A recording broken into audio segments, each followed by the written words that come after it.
Protecting people now. Okay. We'll dive into it, man. We'll dive into it. I see a lot of people already in the comments. Yeah, so I saw him in the comments. yeah, Guys, in case you didn't know, Mo didn't tell us he wasn't going to be here today, so blame him. We were sitting here waiting on him, and then like last second we got a text. He said he lost his voice, so I don't know. No, you ruined the bit, Malik. Fuck. Gosh, darn it. That was the bit. See, this is why Omos. We can still blame him though. Okay, yeah, it's still yeah. I mean, it's easy to blame Mo regardless. Everything's his fault, bro. Can I get F's in chat for fuck Mo? Let's get F's in chat. Yeah. Can we get an F Mo in the chat, please? Please. Thank you. Can we please get an F Mo in the chat? I appreciate That's it. crazy. Let's get hashtag we need less Mo. That's what we need. Oh, he's in chat. Yeah, he's in the chat watching. He's watching the chat. Somebody said that's a fair take. I mean, Amen. All right, so we're here today to do a recap of SummerSlam, everybody. Some people listen on the audio for Spotify. People listening on YouTube, watching us, or on Twitch. We're going to talk everything SummerSlam, things we liked, some things maybe we didn't like moving forward, or what we see happening. Trent and I were at SummerSlam. I brought Trent as a guest because honestly, I didn't know how many people were going to be on here today because Nate and Mo said they was going to be out. And Lewis been out the last couple weeks with school and stuff too. So I was like, I don't know who all going to show up. So let me just bring in an extra guest just in case, bro. So just in case we happen to miss some people. So the vibes, well, I guess we have two different vibes because some of y'all watched it at home. Some of us were there. So, I mean, the experiences I feel like are always different in person than I guess watching it on TV, the way you feel about stuff. I thought the show was great, man. The show was very fun from the start to the finish. Pretty much everything they did was, I thought, all the right decisions. The crowd was really into it. Everybody was expecting the ending, though. So that was, I think that was the most anticipating thing for people. Because I had some people sit next to me who were just like trying to rush through everything. I'm like, y'all have to wait, bro. Like, they're going to make y'all wait for everything to happen. So it's going to happen. You just got to be patient with it, bro. So everything was great, though, man. I enjoyed the show, being there in person. SummerSlam was a great time too. So if I happen to meet you there, man, appreciate the support. Met a lot of people there. Met a lot of creators there. Met a lot of wrestlers there. Dakota said you was right next to him. You was in the section right next to him, and he didn't get to see you. That's crazy. Oh, Dakota, man. I'm sorry, brother. Sorry, man. I met a lot of people, bro. There were some people I met there. Linked up with a lot of wrestlers there too. So I got to meet a lot of wrestlers that were pretty cool to meet. Because it was WrestleCon, right? Insane. Yeah. WrestleCon was there. I met the Hardys. Met Trish Stratus, Mickey James. Zilla Fatu was there. He wasn't like confirmed for the convention, but he just pulled up. Like he just showed up out of nowhere. You know what I mean? So because he knew what time it was. And then GCW was going on too, so there's a lot of people there from GCW and stuff. So that was pretty cool. There's a bunch of creators there too, like Santi Zap, Weezy Blonde, Tesk, and there's so many people there, bro. There's a lot of people there, man. Sienna, shout out to her, Nate and Minnie, I met them. You know what I'm saying? So Phil was there too. Phil was there. I didn't know Phil was there till last minute either, man. Yeah, I saw Phil I saw him last minute. Yeah, so and there's a lot of people there, man. A lot of people there. So SummerSlam was great. I guess we could dive. You just want to start from the beginning, or want to start from the end? Let's start wherever. It don't matter where. It don't matter where. Can we start with the end? Because it's just I've been saying it for weeks, dude. When that beat drops, it's going to change lives, and it did. It's just. Can you guys remember? Can you guys remember 9 years ago when Roman Reigns as a babyface would charge up for that? He'd do that ooh-wah, and it'd just be a bunch of boos. Last night, 57,000 strong. Every one of those motherfuckers was going ooh-wah, and it was so cathartic, I have to imagine, for Roman Reigns to come full circle from where he was to where he is now, back to being a true babyface. And to charge up for that spear and to hit the ooh-wah and to have all 57,000 people say it with him. The reaction was great. Keeping the WrestleMania music was the right call. It's so good. The only thing I will say, I mean, everyone's going to, slurp over Roman today, deservedly so. I will just say, though, the match itself maybe suffered a little bit because everyone was kind of saving their energy for Roman to show up. So Cody and Solo kind of dragged a little bit, if I'm being honest. But once the shenanigans started, once the Tongan showed up and you knew everything was about to go down, you were on the edge of your seat and watching. And so it did its job. But my God, It was even better than I expected. And I was expecting to be disappointed because I was hyping it up in my head so much. But it was perfect. It was perfect. I gotta read this as super chat. This guy says I acknowledge Solo as my tribal chief, and he will beat the bum Reigns. All hail Prince Balor. That might be G's burner right there for the Finn Balor. It's not me. Trust me, it's not me. So it makes it interesting though because, I mean, the ending you knew it was coming. I actually liked it. They didn't bring Jimmy out either. I like that Jimmy's still not there, so it makes it kind of interesting seeing when he plays into. I don't know. I didn't like the whole WrestleMania music thing, man. I like the OG theme better. Really? I think the WrestleMania theme was cool for WrestleMania, but I was waiting for like that real. Yeah, because when it hit, I was like, did they change his theme? And then it took me a minute to realize I was like, oh, it's the WrestleMania one. They changed it unless they just did it for that time frame, but nah, that's his entrance is going to be even longer now because people are actually going to cheer for it. Well, here's the thing: they had to change it, right? You can't. The aura for heel tribal chief is going to be so different than the aura for OCT, original tribal chief. So they had to change it, but it's going to be to each their own. I love it. I love the music. I love the change. I still got the beat drop. You know, the boom. That's what I was waiting on. So I don't mind it so much. That was pretty sick, man. I like the I like what they did, man, with the ending. So now there's a lot of different scenarios they could set up for the future.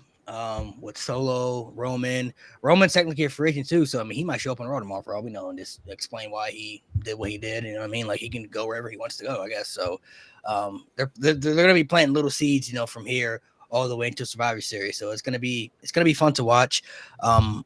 Interesting to see what Cody does next because you know the Randy Orton stuff is there still, so they dive into that next. They play a different route. There's going to be a lot of interesting factors to play into this. One thing that I also thought was interesting too when it comes to the bloodline stuff and everything. We know that The Rock, when he left, he said that he was coming after Cody, right? But now I think it's interesting too because I think now with what he did, The Rock also kind of has a reason to go after Roman too, because one of the main reasons he went after Cody was because he disrespected his family, you know, quote unquote, even though, you know, they did it first, but he disrespected his family. He didn't like that. Well, I'm looking at it kind of like now is like, is The Rock going to be okay with kind of maybe Roman screwing over Solo to win the title back into the bloodline? Because Roman wasn't there the entire time, you know, so Solo kind of stepped up and tried to take that spot. Roman prevented it from happening. So obviously they're going to be one tribal chief. So it'll be interesting to see what they do in that aspect. Especially with this newer bloodline too. Some people are still assuming Jacob is the spy or something. You know what I mean? Is he working with Roman secretly? So there's going to be a lot of, because he didn't really attack Roman yesterday because they had that knee, you know, thing going on with the announce table. So he didn't assault Roman Reigns as of yet. I'm not saying it will happen, but it's going to be interesting to see what kind of directions they go in. That's what I think. That's one of the main things that makes this bloodline story so cool, is because you honestly never know what direction they could go in so many times. There've been so many times you thought the storyline was dying, and then they managed to revive it so many times and make it good again. So, and even right up to the moment that I'm not trying to hijack this whole segment, but even right up to the moment that he slid in the ring, there was that little tinge of who's he going to go for? Who's getting it? You could see him going for the Superman punch, but right up to the last second, I was like, who's getting it? Who's getting it? Who's getting it? And then when he turned to Solo, obviously that was the right call. But yeah, and then the look in his eye when he left, like, oh my God, Solo, why'd you make me do that? Yeah, I like that too. Like he like something that he didn't want to do, and then the little stare down with Cody, kind of like the respect level there. It's like, you know, you're not family, but you cool with me. You know what I'm saying? Like you cool with me because Solo is doing things beyond boundaries where it's like, you know, you stepping over. It's just another example of this bloodline. Every time you think the bloodline story is dead in the water, they find a way to supercharge it.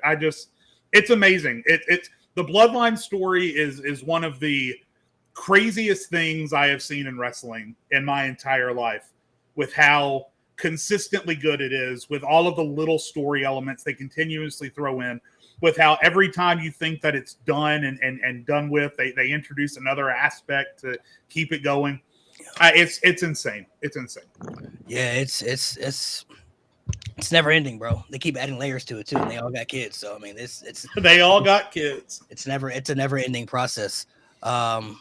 G, we'll touch your thoughts on it because you watched it too at home. So yeah, I turned off all notifications, Telegram, Instagram, Twitter, X, whatever you want to call it. I turned everything off.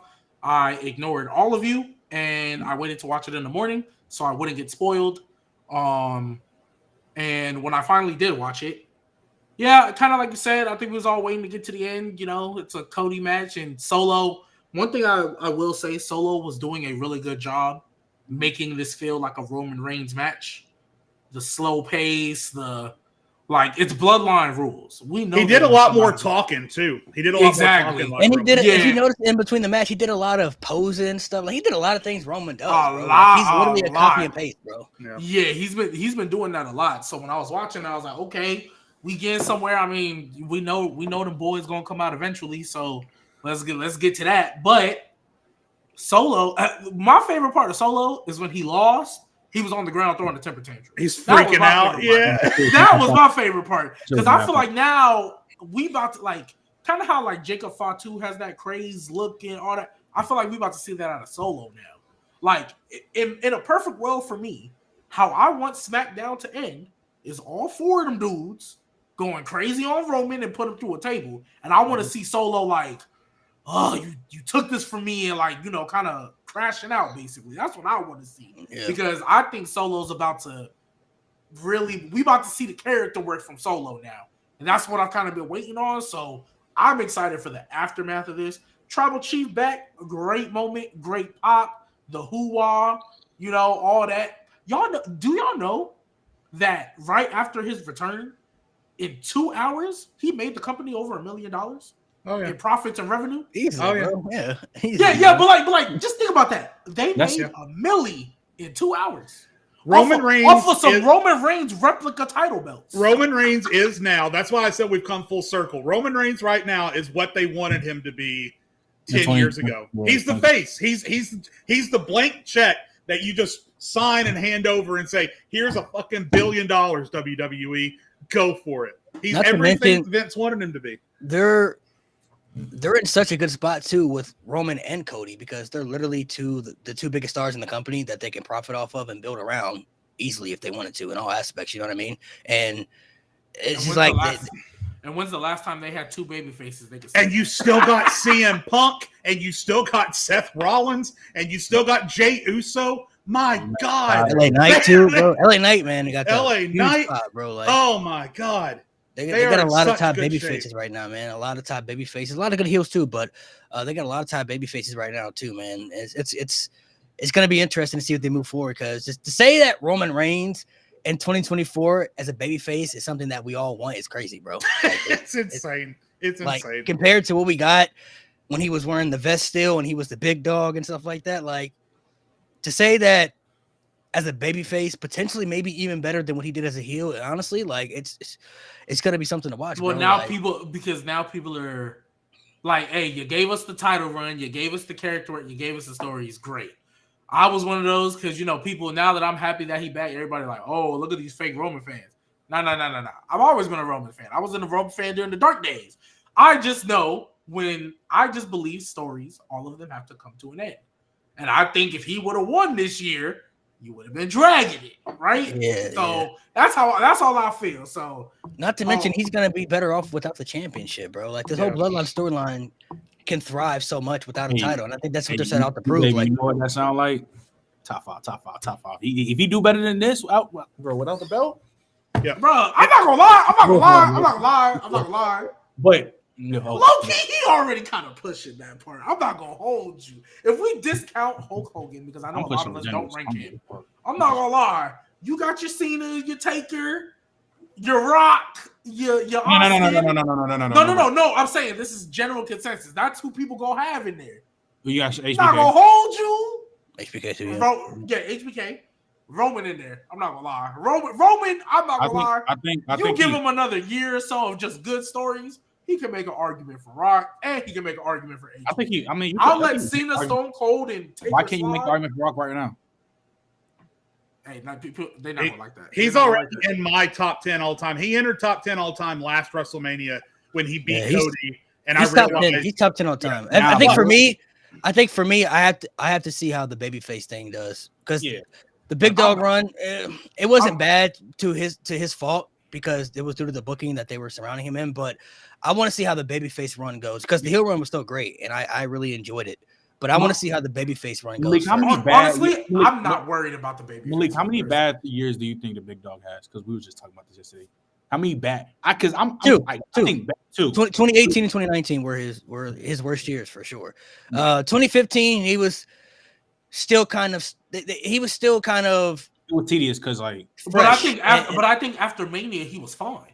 He was 2015 he was still kind of fresh and trying to figure things out. 2016, 2017 he was good, but it was just too forced where like the fans just weren't going to accept it. And the problem even during his good years was that even when he was having a good year, he was still getting owned on the mic by John Cena and in the ring by Brock Lesnar. So he never felt like he really punched through that glass ceiling because there was it always felt like there was a limit to what Roman could do. The Tribal Chief broke the hell out of that ceiling. I'm not gonna lie, like 2017 was a good year for him when he beat Taker. I think most of us feel he should have turned heel after Mania, but when Cena cooked him on the mic, I was like, yeah, he's not ready still, bro. Yeah, you can't let that happen, bro. You can't. If you're the top guy, you can't let somebody like that come in and cook you like that, bro. Like you have to, you got to be ready for those moments. I'll pose a question though, bro, because of course SummerSlam and shit. Are there 3 SummerSlams better than what we just seen?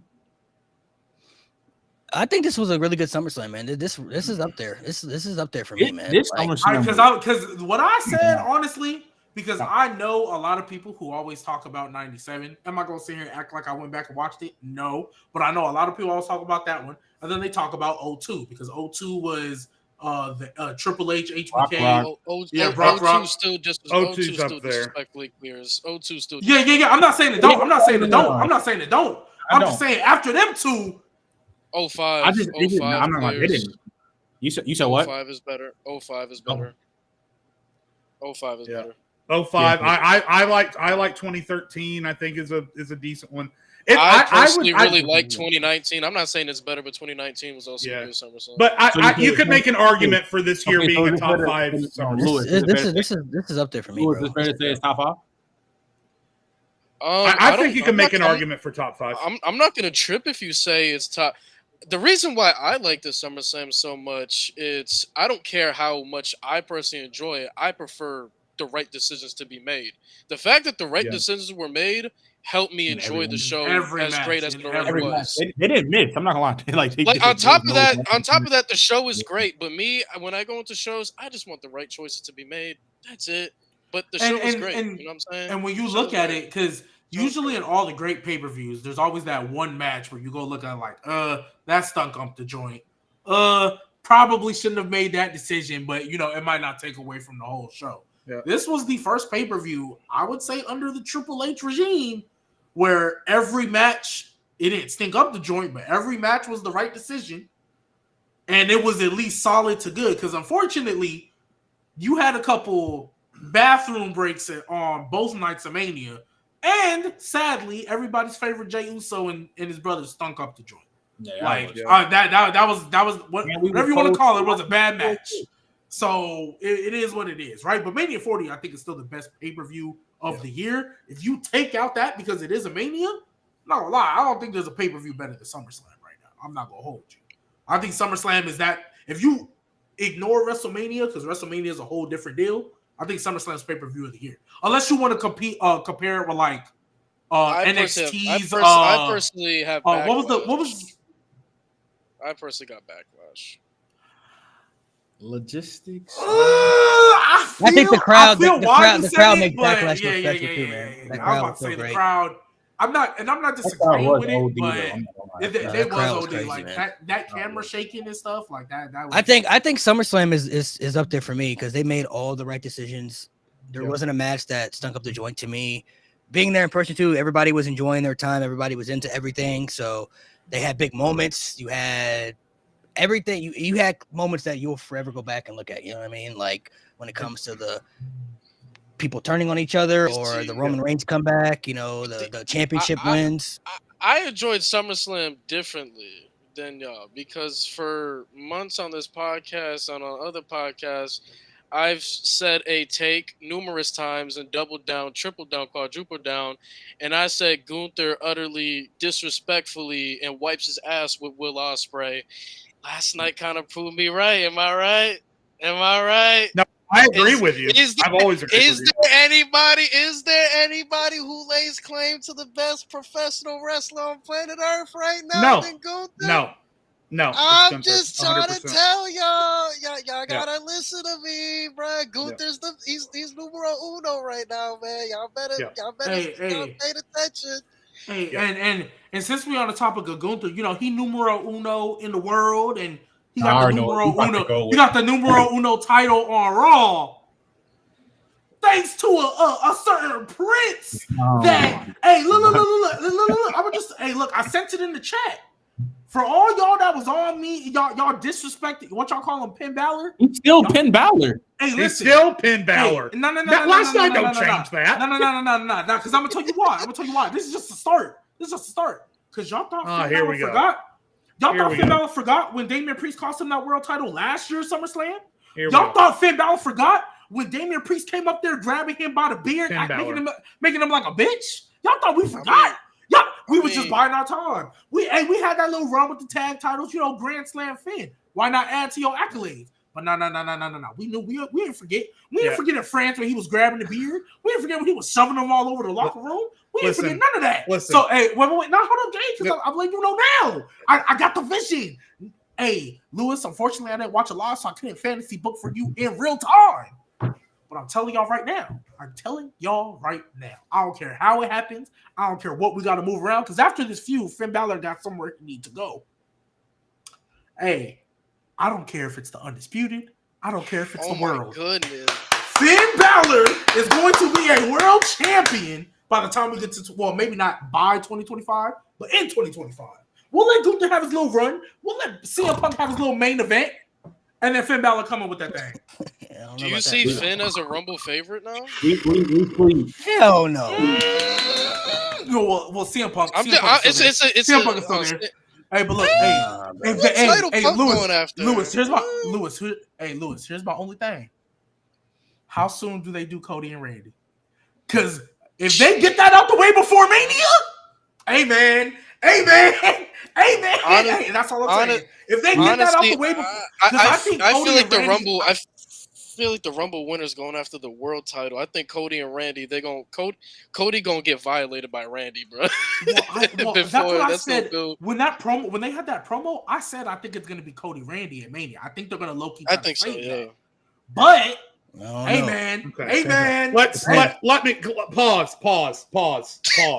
There's no time pause. Because I certainly am not going to sit here and talk about Finn Balor at WrestleMania until I see a drastic change in his booking. What I will say, sort of to G's point, is that while we're talking about cinema, and that's what SummerSlam was, in my opinion, cinema. The way Braun Breaker beat Sami Zayn, cinema. The opening match, cinema. Both world title matches, cinema. But while we're talking about it, can we all just look back, take a breath, and realize where the Judgment Day story started and then how we've ended it? We all collectively, at this point 3 years ago, gave up on the Judgment Day. Gave up on it because they were like the emo version of Damage Control. All they did was lose. Mm-hmm. And then somewhere along the way, we started realizing that this off-brand, this off-kilter, nerdy partnership between Rhea Ripley and Dom was working. It was working. And then Damian Priest has this Money in the Bank that, again, most of us, including me, had given up on. He cashes it in. Not only does he do it, but he does it the right way. And then he gets solid victories as he goes. And Damian Priest becomes a real world champion. And then all of a sudden we have these story thread elements with Liv Morgan winding in and out. You've got Finn Balor disappearing hotel keys. And suddenly I find myself sad, honestly, that the Judgment Day is done. I'm going to miss the Judgment Day. Now, who knows what Finn and Dom and Liv, if they're even going to be together, if they are, what they have. But it's kind of like when we realized that we were never going to see Roman, Sammy, the Usos, Solo, and Paul all come down the ramp together. It's that realization that we are never again going to see that collection of people with that music and that gear come down to the ring together. And it became a little bit of a meme, right? That, the big star, that what did we all say when CM Punk came? CM Punk's going to be up there and then the Judgment Day music's going to hit, right? it became a little bit of a meme. But to be perfectly honest, I'm gonna miss it. I love where the Judgment Day got to, and it's sad that it's done. It really is. Because Jay, remember when that first group started out? I'll never forget. AJ Styles, Damian Priest had a match, and it ended because Damian Priest called up to the Purple Lights. I remember that was the dark days with Edge when Cody tore his pec, and they decided instead of turning Rollins babyface like they did in that segment, they decided to make Edge a babyface. We were like, oh dang, Vince is booking Judgment Day. That's not gonna last. But they made it through. Hey, but Jay, I know it's sad, but you want to know why it's okay? And this ain't even about Finn. You want to know why it's okay? Because we're getting Edge and Lita in 2024. We're getting Edge and Lita in 2024 with Dom and Liv. That's what we're getting. We're getting Edge and Lita in 2024. And hey, y'all think my fantasy booking about Finn is the Lulu? Give Dom money in the bank next year. Give Dom money in the bank next year. Give Dom money in the bank.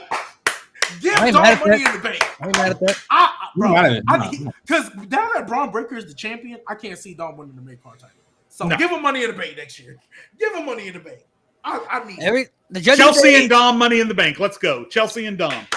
See, with the Judgment Day, I don't know if they're fully going to end because I think Damian and Rhea are still going to be tight because they both got screwed and they were always loyal to each other through the whole Judgment Day. Like they're the two originals, you know what I mean, of the group before Finn Balor had come around. Finn and Dom could be in cahoots. Obviously, JD is Finn's tag team partner, so he's gonna go with. I forgot about JD. Sorry. So he's gonna go. He's gonna go with Finn. Carlito is kind of just wherever he needs to. He'll be with Finn. He'll be with Finn. Carlito just goes wherever. Because remember, Finn accepted Carlito. Damian Priest was trying to kick him out.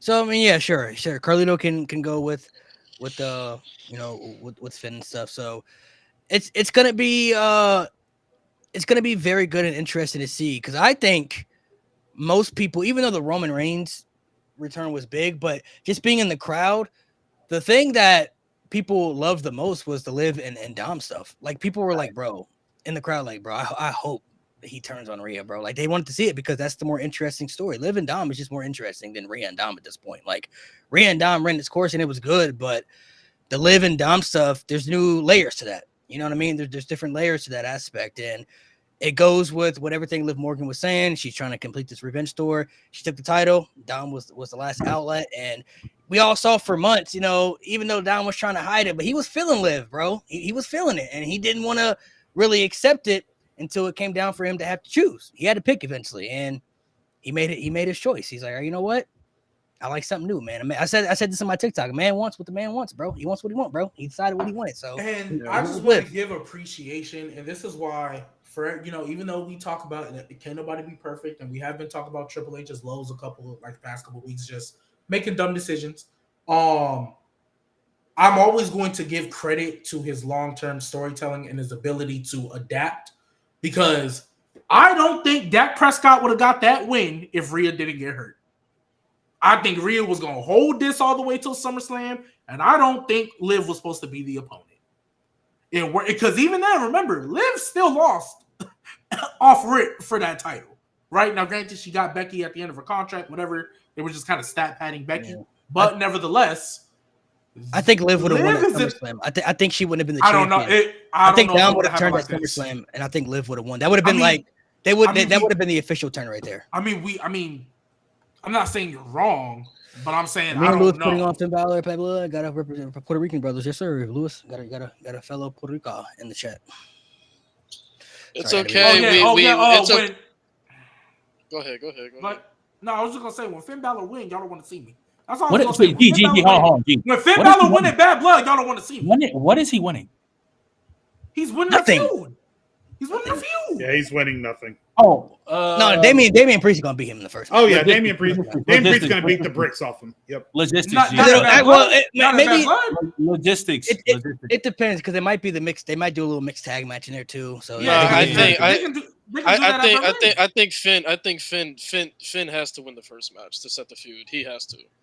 Well, regardless, when I realized there was two moments last night that caught my eye during this whole all this Judgment Day stuff. The moment that I knew, because I knew Gunther was winning last night. I just had this gut feeling that one way or another Gunther was going over. But the moment that I knew Damian was going to be okay is when he overhand slapped Gunther and made him bleed. I think he's the first person to ever make Gunther bleed. And then the pop that he got when he hooked out of the chokehold and went straight for Finn's gullet. Oh, so good. The other thing too, and wrestling fans, we get made fun of because we get way too attached to this shit, but it's whatever. I had to pause Peacock when I was watching it last night because when Tom was backing down the ramp with that smile on his face and the hair and the mustache and his arm around the girl, I paused it and I was like, that's fucking Eddie. That is fucking Eddie Guerrero backing down. Now, obviously, in ring, Eddie clears. I'm not saying that, but just seeing Dom and his presentation and how they've made him look, and the ladies and the hair and the mustache and everything, it's crazy to me how much Dom, at least his character and his look, now reminds me of Eddie Guerrero. And honestly, it's crazy. That's his real fault. That's his real fault. For Rhea and stuff too, and I mean the Finn tension has been there for a while with Damien and Finn, right? That tension has been there for quite some time, and with Rhea, I mean, you took a man who turned on his own father, so if he's able to stab his own father in the back, I mean, he ain't loyal to nobody for real. We're being honest. I mean, this is the man that helped give him life, so if he able to screw him over, ain't nobody really safe for real. So it was kind of really only a matter of time, and I think the storyline aspect, if you really look at it, Liv realistically has treated Dom better than Rhea did, because in the beginning Rhea was beating him up in the ring, choking him out, abusing him type stuff, and then over time, once he came around, they got friendly and stuff, but there's different aspects to why they both value him, and eventually, I mean, maybe Liv turns on Dom where she's like, once over with, she's like, I don't need you anymore, I just wanted to get back at her, you feel me, and I did what I had to do, so it could be one of those type of things, and then Dom, once he realized he messed up, can't go back to Rhea now. That's over. He messed that up. So he's going to be kind of lost in the shuffle. So I'm actually excited to see what direction they're going, because we haven't seen Heelish Dom without Judgment Day yet. So I think he's able to thrive and hang on his own out this stage. But I think Dom, and what's actually going to kind of be a blessing to him, is that he is never, in my opinion, ever going to be able to be looked at as a babyface ever again. So because of that, he really gets to lean into this basically for the rest of his career. It ain't got to be with Liv, but he's going to be a heel for the rest of his career. Maybe he can have a Miz, maybe mini run as a babyface, but even Miz now, he's getting some appreciation. I think the kind of solidified him as a babyface. Every time I look at the Miz, I think heel. It's cool now. I think right now Miz is kind of getting you're a quote unquote legend now. So he's getting we're really not gonna. Exactly. So we're not really gonna boo you because you're the Miz. We like you. We respect you. But the Miz has always been a heel to me, right? Even when he had that little mini run as a babyface, they didn't take that long putting him back into a heel, right? Yeah. So that's why I feel like when we look at Dom, I think that's gonna benefit him actually, because Rhea, Dom basically was always the one getting booed, and Rhea was always the one getting cheered. I think we knew we saw the seeds of hey, they want to make Rhea a babyface. I think considering that it only took them 3 weeks to make Damian Priest a legit babyface, that's credit to them as well, because he was dead a heel during that match with Drew. It was a heel on heel match, and then one promo with Gunther, and all of a sudden he getting beloved cheered. So shout out to them. Damian's so I think with that, man. Yes, he is. So I think with all that, I think now that you have Dom kind of on his own, really getting heat, he's about to get booed for 10 minutes straight, Elias in Seattle. He's not. He might get booed even more now because this is also going to do wonders for Liv Morgan, by the way. Oh yeah, for sure. She got to play more. Got to win, man. We love it. I look at it too, Dom turning on his father made him an ultimate heel, but Rhea's so beloved, bro. When him and Liv come out together and Raw together, bro, it's gonna be. They have to open the show. They have to open the show. They have to. And by the way, respect to Rey Mysterio, obviously one of the best luchadors of all time, was never. I think even in 2006, maybe that's the only point where he came close. But I don't think Ray was ever as over as Rhea Ripley is right now. Rhea Ripley, my God, I think maybe the most popular women's superstar, with exception maybe to the man in 2019 of all time. I don't know if I've ever heard a female wrestler get pops the way that Rhea Ripley does. Everywhere she goes. No, yeah, you're right. Rhea Ripley is literally the closest thing to Becky Lynch since obviously 2019. The closest thing to it. And before that, we had never seen it. Exactly. Yeah, exactly. Like I say all the time, 2018 and 2019, that was the most horrific era probably of WWE in since the 2000s. The only bright spot was they made somebody who was literally the only woman to ever be the face of the company. Becky Lynch to me is the only woman to ever be the face of the company, and that happened during the dark eras. Yeah, so like, sorry, Charlotte. So the other stuff that happened on the show, I said my predictions, not on here, but there was one person to me who needed to win more than anybody at SummerSlam, and that was LA Knight. Because if he didn't win at SummerSlam, I was like, he might be cooked for like out of everybody on the show. He was the one person to me who needed to win the most because they had dragged, his push, for a year, you know what I'm saying? And I was like, you know what, they dragged it long enough. They dragged it long enough. He's still popular. Logan Paul is more hated than ever at this point. He might be the only guy that can go to his hometown and full of a stadium where like maybe 5% of the people actually cared and wanted him to win. Like they did not like him at all. So, and kudos to Logan Paul too, man, because he's still great in the ring. That freaking springboard moonsault, like whatever he did, I thought he was gonna slip. I thought it looked like he was gonna slip. His feet were not on the ropes all the way. Like it looked like he was gonna slip. I didn't know what he was doing at one point, and like I was like, man, that was cool. But I love how they set up the ending too when he went for the buckshot and then he countered into the BFT. That was great right there. I like how they did that stuff. And LA Knight might have, other than Roman, he might have got the biggest pop of the night when he hit that 1, 2, 3, bro. Crowd went bananas, bro. On a serious note on that, before I get into LA Knight, Logan Paul probably needs to go away for a little bit because listen, I know everyone's got their own beliefs, and I'm not going to get into that on the show. This isn't the place for it. But Logan just needs to understand the position that he's in, and he needs to know better than to publicly get involved in a debate like he was getting involved in. There was just no need for that. He needed to keep his mouth shut, and he didn't. He needs to go away for a little while because he's going to be a bad tar stain. WWE, we just talked about it, has so much good shit going for it going forward, so much popularity, so many over baby faces. Logan Paul for the next couple of months is going to be a tar stain. He just needs to go away for a little bit. But as he continues to do in the ring, every time he goes out there, he pulls something out that I've never seen before. I have never seen anyone transition from a springboard into a reverse springboard into a moonsault to the outside of the ring. I've never seen that. So again, he is a tremendous in-ring talent. I just wish he would keep his mouth shut. But LA Knight, yes, LA Knight was the right decision. Malik, you are absolutely right, and I 100% agree with you. Even Braun Breaker, to a point, if he had somehow lost last night, probably still would have been okay. LA Knight, it was make or break last night with LA Knight. Either use it or lose it, and they used it. The match did what it was supposed to do, and I thought that it helped LA Knight look really smart as a babyface too. Because LA Knight still tried to go, Logan Paul still tried to go for the brass knucks, and LA Knight scouted it, saw it coming. And if there's one thing WWE sometimes fails to do, it's to make their baby faces look smart. Last night, LA Knight looked cool, charismatic, and smart. And now let's just see what they do going forward. But yes, last night was much needed. I'm just glad. Dakota, when you said Logan Paul needs to go away for a minute, Dakota was like, he's been away. And I'm like, damn. That's true. Bro, that title reign he had was hot shit. I'm just so glad it's just off him now. Yeah.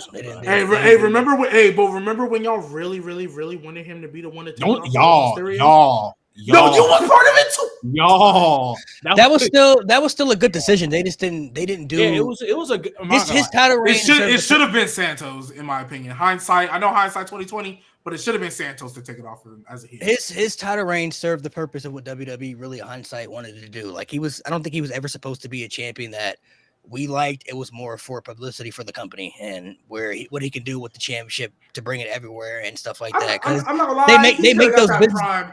He could have got that Prime logo on the thing just because. No, it's not even just about that, bro. It's more than that. Like there's stuff that goes on in business that we will never understand because we're not into it. So they're gonna have to make those decisions that fans just aren't gonna like sometimes. That's just part of what WWE. And by the way, again, just from my own standpoint, Malik, I didn't mind anything they were doing with Logan Paul. I didn't mind Logan Paul at all. I loved watching Logan Paul up until the last couple of days when he started opening his mouth on X when he didn't need to. He should have stayed out of that shit.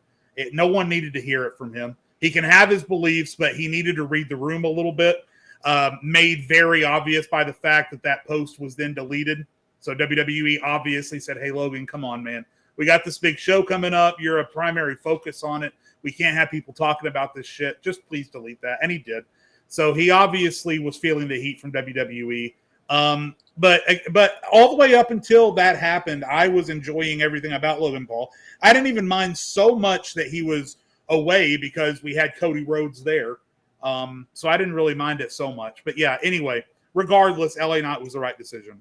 Absolutely. Yeah, I'm excited to see what they do with LA Knight because now he can help save that mid-card division on SmackDown, which they need a champion. You know what I mean? They need a champion that can be up there. And now they got Cody and LA Knight, they're two top baby faces on SmackDown as their champion. So, I mean, you know, hopefully this could be in a better direction because SmackDown still has no depth, but at least now they have the U.S. title back, which could add some more layers to. I mean, they've been doing a little something, and I think they're really gonna. And I think because SmackDown is a 2-hour show, I think they're gonna hide their depth, based off of this women's division and the tag. They just put Blair Davenport with, which I didn't mind. I just felt like it came out of nowhere. Because I could have swore Blair Davenport was feuding with Naomi, so that kind of Naomi is tight with Jay Cargill and Bianca too, though. So so hey, look, we gotta have a women's War Games match eventually, right? So that's fine. So I get if that's how they're gonna do it, but like, dang, Bianca Belair feuding with another 3-4 person group again to set up a War Games, kind of over that, but it is what it is. But yeah, I think they're gonna hide their depth of the mid card with the women's division. I mean. I think Alba Fire, Isla Dawn, I think they're doing good work. I really wish they wouldn't have won DQ. I wish Blair Davenport would have just cost them and they actually got a pinfall victory as opposed to being a DQ. But nevertheless, I think Johnny Gargano and Tommaso Ciampa, they're pretty much done as a tag team. I think eventually we're going to get the same story we got at NXT, just to a lesser degree. I think a split is coming because there's no way you guys are back-to-back transitional tag champs, bro. Like, come on, bro, lock it.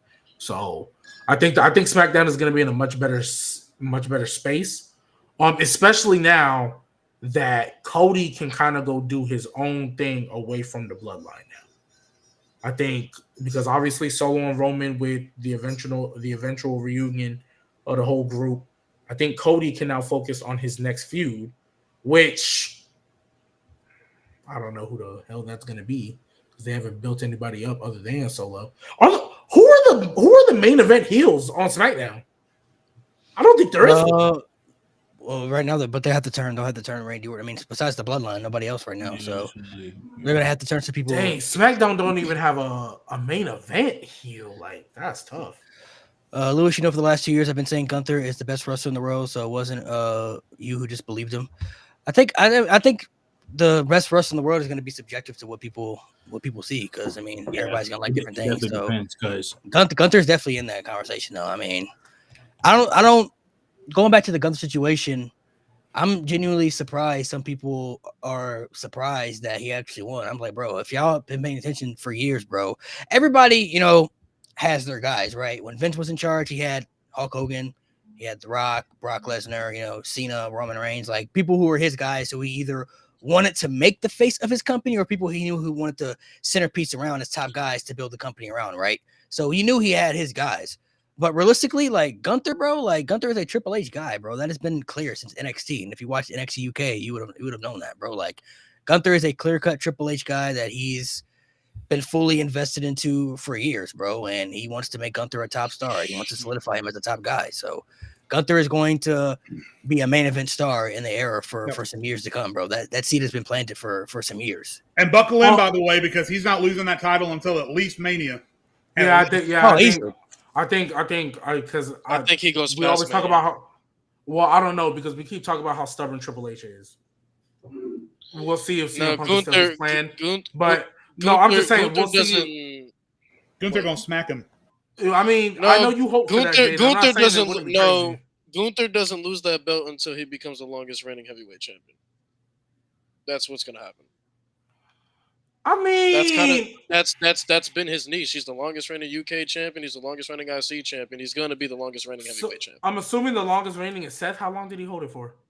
Like 3. It wasn't a year. It was close, but I'm gonna look that up because Seth Rollins didn't win that World Heavyweight title till what, the Crown Jewel, one of the Saudi shows. That was after SummerSlam. That was after SummerSlam. So if that was before SummerSlam. That was before SummerSlam. Was it? Yeah, he almost cracked 365. He almost did.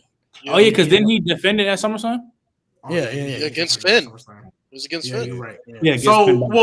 Okay, so that could be the case. I'm not even saying I'm going to disagree with you. Plus, with WWE logic, this new world title isn't the same as the old world title. You know what I mean? Yes, it is. It has.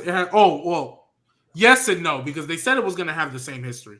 At least that's to my knowledge. They said it was going to. No, it's not. It's two different. I think 2 different lists. You know that one. Okay. I mean, that one was retired. This is a new one. So we could double check that. But one thing I will say, 316. Yeah, Gunther's going past 316. Dang. He probably. I hear what you're saying, Lewis, and I don't disagree with you. I just know, like I believe people's tendencies don't change; they just get exceptions and anomalies. I think Triple H at his core is a stubborn booker with anomalies such as Cody Rhodes. He didn't give, to me, Sami Zayn winning the IC title was always his plan, but realistically, the audible should have been Gable, because I think with the story they tried to tell on TV, it's a more believable and intriguing aspect than Sami Zayn doing it. Because Sami Zayn, it's hard for me to believe you're an underdog when you just ended 2 longest reigns ever, back-to-back Manias. Chad Gable, on the other hand, that was your first single title, right? So that's why I feel like Triple H is a stubborn booker. And as much as I believe Gunther is a star, best in the world, as much as I believe all that, I don't know, man. Something in my gut is just telling me he's going to find a way to get CM Punk that Mania win.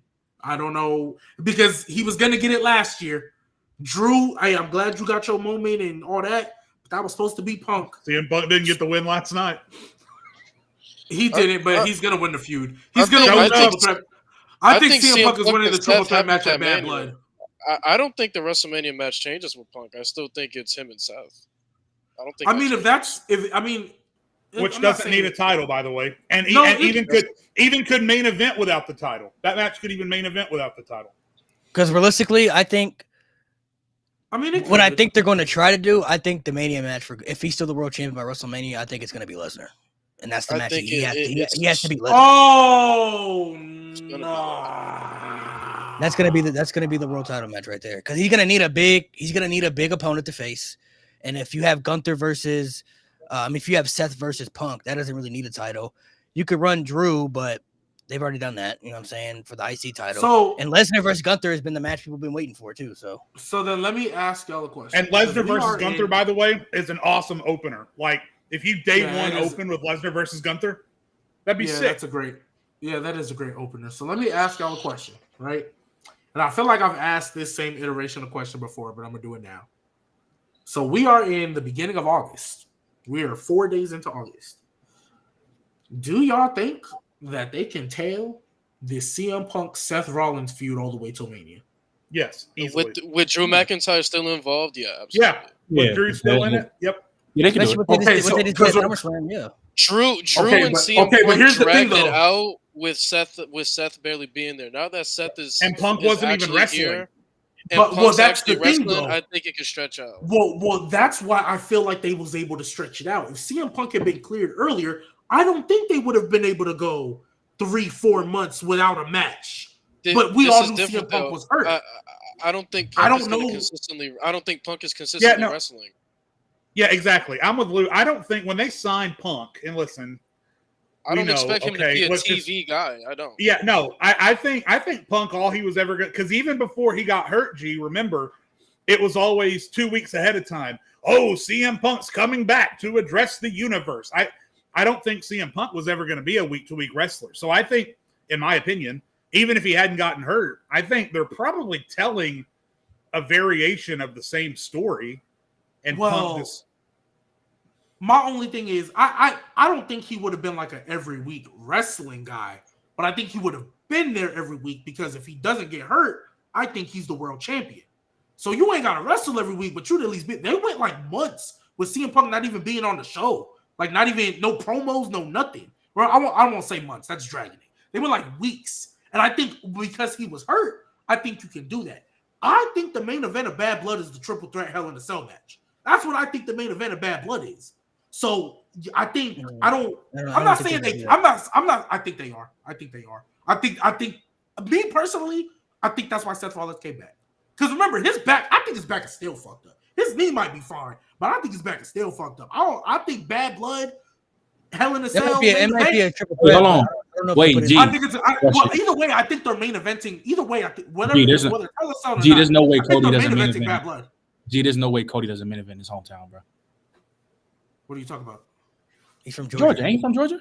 Yeah. Oh, you talking about Bad Blood? Yeah. It depends on who he faces. Well, not to mention too, though. Because if he's not facing somebody big, he's just facing a challenger. He damn sure ain't main eventing over Punk, Drew, and Seth. It's literally called Bad Blood. You can't just have Cody and some regular. I think we might get at Bad Blood.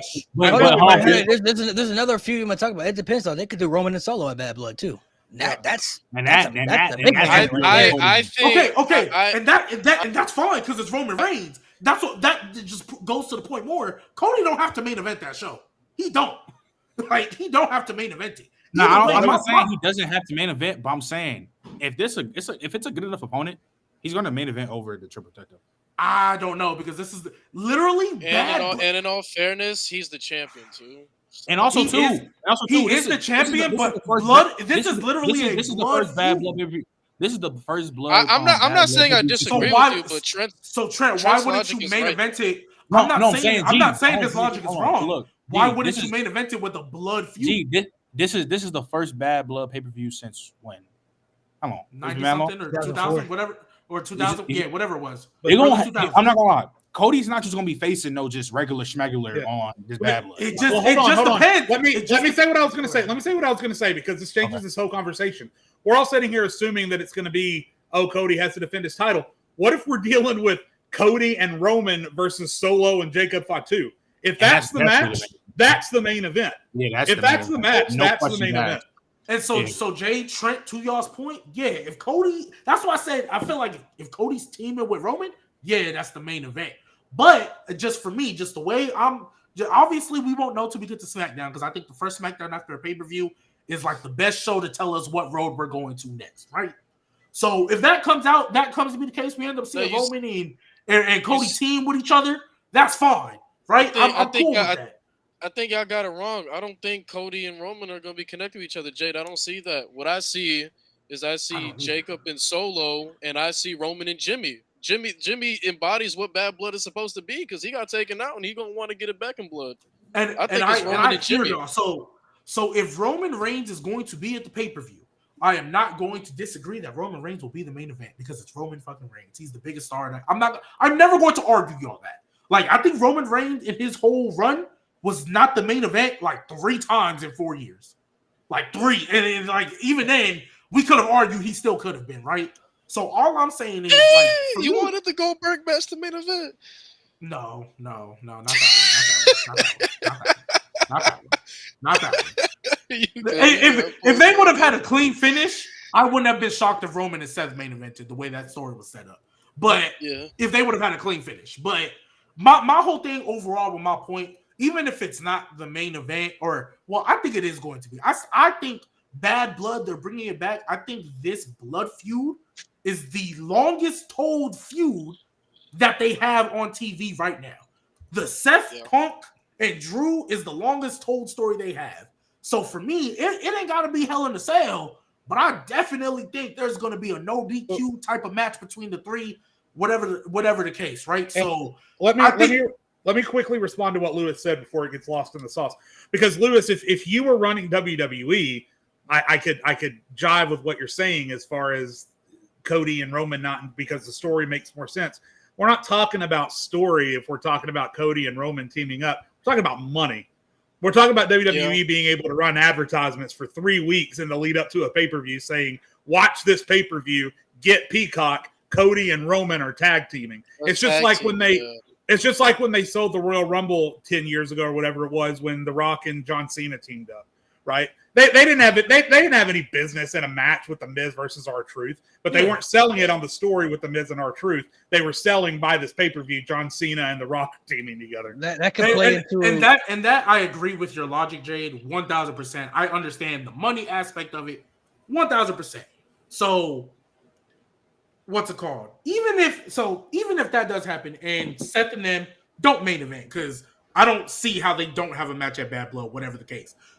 This is the longest told story. It's already been going since Survivor Series last year. So November of 2023, this is pretty much when this story started, right?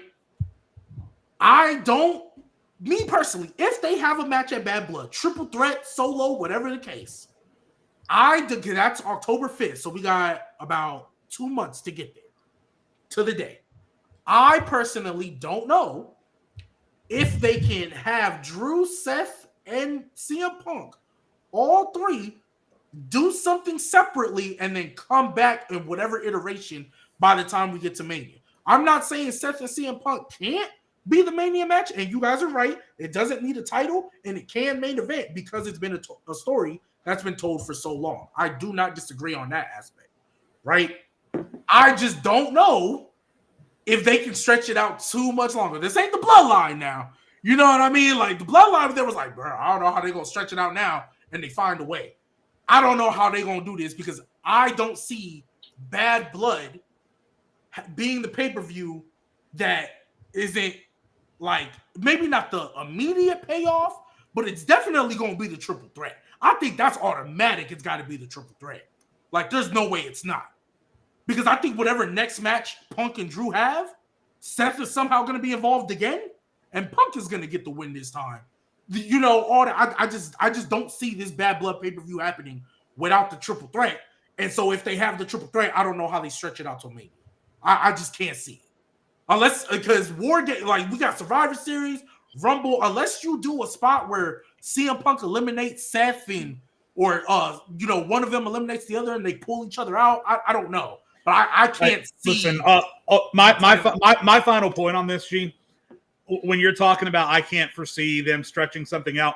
If you had told me 4 years ago that the Bloodline stuff was still going to be going 4 years later, I'd have committed you to an insane asylum.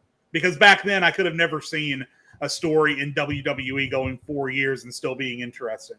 So I'm just saying that the principle has been thrown out of the window. Anything is possible now because of what they did with the Bloodline stuff, because of what they did with Cody. If you would ask me, in fact, we were on this podcast, and anyone who asked me, is Cody going to win or at WrestleMania or not? I said, there's no possible way Cody doesn't win. And he didn't. So it's just, anytime you're talking about, oh, this can't possibly happen, WWE has completely thrown the rule book out of the window over the last 4 years. So I don't use that as my basis for what I'm predicting anymore. And on top of that, I would agree if it was anybody else in this triple threat, but this triple threat has three of the greatest storytellers we have in the entire company. So I'm not too worried about them finding a way to stretch it, because if they really want to, they can ask Punk, hey, you think AJ would like to be on screen for a little bit? We could have Punk invade Drew's home since Drew wants to get really personal. There's different avenues you can go about it. So I'm not really too worried about them stretching it out. I mean, so then we can move on after this. So I'll just plus I do understand. We're looking at Bad Blood. We got Bash in Berlin in 3 weeks. We have to consider that too, because we don't know what the landscape is going to look like after Bash in Berlin. It could be completely different from now. I mean, you're right, and again, that's why I said I'm not disagreeing with y'all's logic, y'all's points. I understand 100% where y'all coming from, and I don't disagree with y'all. And Jade, I know I'm saying it a lot, but I guess the only reason, the bigger reason why I don't see them coming out isn't really because I just don't see them doing it. Is that CM Punk has gone through a match and as far as we know is not injured. So I think they're going to want to use him and wrestle a little more on more pay-per-views. And I can't see CM Punk moving on to something else until he handles this. Because Drew, even after he won, still took the bracelet. So I don't think Punk is doing another thing until he gets his hand on Drew again. Like, and that's the only reason I'm saying. I think they're going to have matches in sequence right now to where the feud should be blown out, like paid off by then. The winner of the feud should be figured out by the time we get But again, in storyline, CM Punk may not. I'm sorry. All I was going to say real quick is that in storyline, you're talking about CM Punk isn't going to do anything else. He may not have a choice because Seth Rollins coming after that bitch because CM Punk made Seth Rollins look like a dick in front of the entire wrestling universe. So Seth Rollins is going to want a piece of CM Punk, whether Punk wants a piece of him or not. So, and let's also keep it a buck. Another way they can really stretch this out, we all know eventually the three of them are going to get into a big-ass brawl, and we all know a suspension is going to end up coming. So, again, I'm not too worried because once they tell them that all three of them are suspended, that's them telling us that they're gonna stretch it out. That's a way for them to stretch it out for a couple of weeks. Well, so I'm not too worried. So can I just ask for clarification? Because Jade, I don't remember if you're the one who said this or if I heard this from someone else. So I'm going to ask you for clarification. Did you feel in this story that you were kind of like, all right, let's get to the match? Like you were kind of tired of the costing each other back and forth and all that? Was that you who said that? Or no, that wasn't me. No, I honestly, feelings for CM Punk aside, understanding that they were waiting for CM Punk to get cleared, I thought they handled it as best they possibly could. I was enjoying, especially since Drew was normally coming out on top. That was Mo. Oh, that was Mo who said it? Okay. That was Mo. I think for me personally on that end, I just felt like, holy shit, you did everything you possibly could in Punk's situation to cost Drew anything. Now I feel like the next thing has to be the match because there's nothing else you can really do from the point they're at. But now that Punk is actually back wrestling and Seth is actually back, there's different ways you can stretch it out. Now that Punk is clear for physical contact, you can write him off TV. And by the way, we haven't said it yet because we got so caught up talking about the future. But the storytelling of this match with Drew and Seth and Punk, cinema, all credit. But the fact that Punk has spent the last month, 2 months, whatever it's been, telling Drew McIntyre, your weakness is that you keep getting distracted and you can't focus on the prize, only for Punk to turn around and be so caught up with Rollins that it costed him the victory against Drew. My God, that is Emmy level storytelling. It was the bracelet. That's really what it was. It was the bracelet. Like that. Every time he saw that bracelet, he just completely forgot. And you're right, Jade. That is immaculate storytelling because keeping it going, that was the same thing Drew did to Seth. Drew was like, Seth, you're worried about The Rock, Roman, all this stuff. You're not focused on me. That's what's going to cause you to lose. But what he do? Come out there, get Claymore'd off the rip and lose. And then Drew not focusing on Punk or whatever, got cashed in on. So you're right. This is immaculate storytelling. Once Seth Rollins put the bracelet on, I was like, okay, Punk is losing. Jade loves when Punk. Which by the way, Seth, I'm not gonna lie, Jade, and kind of to your point, how CM Punk just made Seth look like a dick on national TV. Yeah, Seth, because he was talking about, I just picked it up. I just picked the bracelet up off the ground. No, you fucking didn't. No, you didn't.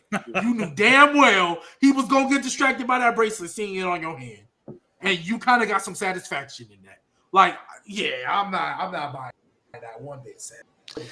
I like the storytelling within that match. I also like how they paid homage to the 1997 match between Brett and Taker with Shawn Michaels as the referee, Punk coming out in the Brett gear, Drew coming out like the Taker gear, and then Seth kind of wearing the same kind of little bit of a own spin to it with the Flash, but kind of the same attire that Shawn wore when he was the special guest referee. They even had a spot in that match where when Shawn hit Taker with the chair, they kind of repaid that and everything. So they had a little spot where they kind of teased that in the match. So that was really good storytelling. And that was like the anniversary of that same SummerSlam show too. So that was pretty cool to see. They had a little homage in that aspect and playing within the story aspect. So this storyline has a lot of layers to it that we haven't even seen yet. There's so many directions that can freaking go in with. We can go here, because Drew won the match, but Punk, took out Seth for a minute, so there's going to be aspects within that, and of course the triple threat you think is going to happen at some point. So everybody has issues with each other, and everybody's going to have beef where eventually, there's going to have to be an ulterior where somebody's going to have to win it in the end. But they can stretch this out for a while, man. Like I said, I agree with what a lot of you guys were saying. They think they can stretch it out to WrestleMania if they wanted to. Not saying the triple threat exactly, but definitely Punk and Rollins. I mean, I still believe that's going to be a WrestleMania match, whether it has a title or not. Let me say one more thing about Punk, and you guys are going to love this, but I'm always honest on this show, right? I was honest when I said Punk today? Is that what we're getting? Listen, just hold up. I was honest when I admitted to be wrong about Nia Jax. I was honest when I said that I'd come around on Chelsea Green. I still, that nothing has changed about my belief with CM Punk. I still don't believe in him at all. This is just, but for that moment when he came out in the pink gear, right? And he stood up and he did the thing. Just for a second, it reminded me of 2011 when everyone loved CM Punk because I loved the pink gear back then. I used to love when he wrestled in the pink gear. That was my favorite Punk gear. So, but there was a moment when I was like, God damn it, CM Punk! If you could just not be an asshole, I would love to be rooting for you right now. I'm just glad that they finished the match. Honestly, Punk doesn't appear to be injured. He got a little bit gassed early on, but that's neither here nor there. But yeah, just there was a moment in that match for me where I almost remembered what it was like to not want to see CM Punk get his head kicked off. But it was just for a second, and then it went away. Just for a second. Jay, can I know we got to move on because I know we've been talking about this a lot, but I genuinely want to know because I don't know if you've ever told the story or maybe you told it like before I came around. What really was the moment where you were like, I'm done with CM Punk? Like, what was it for you? Because I know it had to lead up to something. Yeah. No, it was so he left in 2014, right? And then he did the interview with Colt Cabana, and at the moment, I just like everybody else was like, holy shit, I can't believe they did this to him. Fired on his wedding day. Z packed him, made him shit himself on an episode of SmackDown, all that stuff. But then the fact that he was perfectly healthy and ready to go, and the crowds every week were chanting CM Punk, CM Punk, CM Punk. It wasn't really that anything happened, G. It was just at some point I gave up on him. I just gave up on him. And then when he came back in 2021 and everyone hailed him like the second coming of the wrestling messiah, and me, myself, I was like, what has he proven to us in the last 7 years that he can even still go? And then to see him in AEW consistently get hurt and consistently be causing problems, and for everyone to just be throwing themselves on the altar to defend CM Punk, and it's everybody else's fault but Punk's. It got on my nerves and it got under my skin. So it's not CM Punk the man. It's this concept and this belief that everyone has that CM Punk is still one of the best in the world. He's not. He's not still one of the best in the world. Like I said, he went out there with Drew McIntyre, and it was okay. It was better storytelling than it was wrestling, and he got gassed 5 minutes in. It's just I don't look at CM Punk with the same rose-colored glasses, and I'm not talking about you guys specifically, but just in general, the masses, right, the universe or whatever, seems to view CM Punk to these rose-colored glasses, and I took those glasses off about 6 or 7 years ago. So I'm just done with CM Punk, and to me, in my opinion, regardless of how much money he's going to make you based on his name, from a wrestling perspective, to me, he's just another guy. And so what he does in the ring may be good. The storytelling obviously may be good, and in this case, it absolutely is.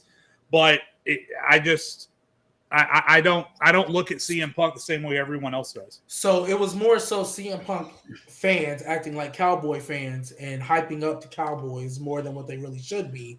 Yeah. And they kind of got to you eventually, because then you have to kind of watch him literally fail, in your opinion, every year, but then still hyping him up like he's still this guy.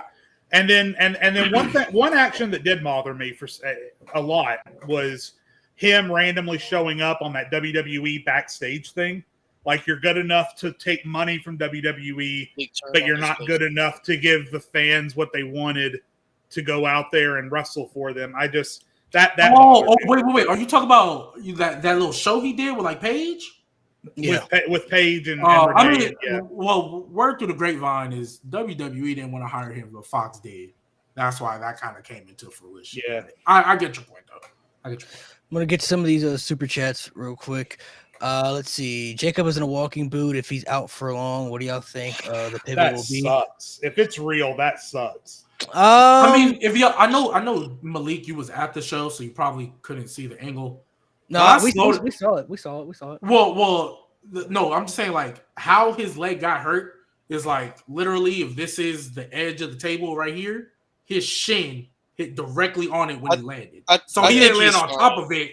Yeah, I think he's fine too, but he didn't land directly on top of it. He kind of landed like towards it, and his shin caught like the brunt. Because as soon as he landed, he went and grabbed his shin. So it was like I had to rewind it, but I think he is fine. I don't think none's broke because he was still walking. They're probably playing it safe. And let's be real, it's not like they ain't used that Freebird rule before. We'll just get Gorillas of Destiny defending the titles. I mean, Tonga Loa seems to be cleared for in-ring. Yeah, he seems to be cleared for in-ring. So did Kevin Owens really hurt him? That's why he's wearing the eye patch? I thought that was just that's part of it. Yeah. I mean, he might be hurt, but the eye patch is part of the story. Yeah. The eye patch is part of, but I don't know. I can't confirm or deny anything. So poor Tonga Loa. People look for any little thing to like make fun of him with the botching thing. Like, bro, the dude's wearing an eye patch. Like, he can't see where he's going. Like cut the guy a break. But I will say, I just started laughing at myself because the memes and the TikTok videos though of like, I did this and I did this, and then it shows him and it's like, I do fucking shit. They're so funny. They're so funny. It's hilarious. But poor Tonga Loa, man. The dude's wearing an eye patch. He gotta back somebody in the corner and he can't see on the other side. Like, it just sucks because it looks like Patchy the Pirate is up there trying to wrestle and like you kind of doing it to yourself, man. Like, I don't know what you want me to tell you. Let's super short here. When do y'all see Cody going heel? Not saying face Cody Never. Isn't great, but tired of this question, I'm tired of this. It'll happen eventually. I mean, he's already kind of teased little bits of it. After Mania next year, I think that's when it happens. I think it'll happen naturally. I think the second they start to lose even 5% of the crowd, I think they're going to pull the trigger. Honestly, but I mean, again, he's still wrestling in front of 57,000 people singing his song last night. So it's not like they have any reason to turn him. But naturally, as the crowd starts to get sick of the gimmick and everything, he'll when the Super Cody starts getting louder than like 5% and it starts turning into 10, 12, which I think is going to happen after Mania. Because, again, I'm assuming Cody Randy is still the Mania match. So when it happens after Mania, we're going to start getting them little Super Codys. They're gonna start being a little louder. He's gonna have I've been saying this is why, like, when Malik and Mo and all that was saying like, oh, they're gonna hold it to Survivor Series. That man holding that bitch till Mania. Like, he's getting the 365. So once the 365 happens and all that, that's when we're gonna start to see Homelander, because they're gonna start what's it called? They're gonna start turning on him a little bit because the kids still love him, but you know how it goes. Yeah, I don't know if I look at it differently. I don't think the people are going to turn on him at this stage. I feel like they would have been done it. I don't think the people are going to get tired of whatever he does.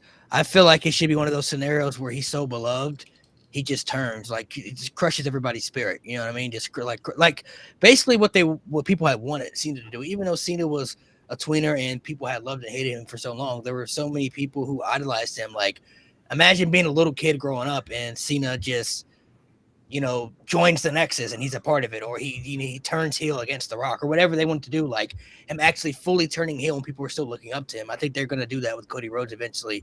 I'm not sure when, because like Jade said, he doesn't really have to right now. I don't think he'll have to anytime soon, honestly. I mean, he can ride this out for as long as they want to, but I think eventually it has to be one of those scenarios where I feel like you don't see it coming, like Seth with the Shield and Hogan with NWO. Like, I think it has to be one of those scenarios where like it catches you by surprise. You're like, what? Like, what's going on here? Like, it could still be a scenario where they turn him heel, and maybe you can kind of see it hindsight. I don't think that will affect it by any means, but the type of babyface that Cody portrays, where he's such a superhero for so many people that so many people look up to him in that aspect, I think it has to be one of those scenarios where it feels like a Hulk Hogan Bash at the Beach, Seth Rollins taking that chair and destroying the Brotherhood with the Shield. I think it has to be that scenario where it brings tears to people, or people are like crying, like they're upset that their hero is now turned into the ultimate villain. And that's the second time that you've mentioned the NWO, Malik. And it's funny because you know what I would love to see?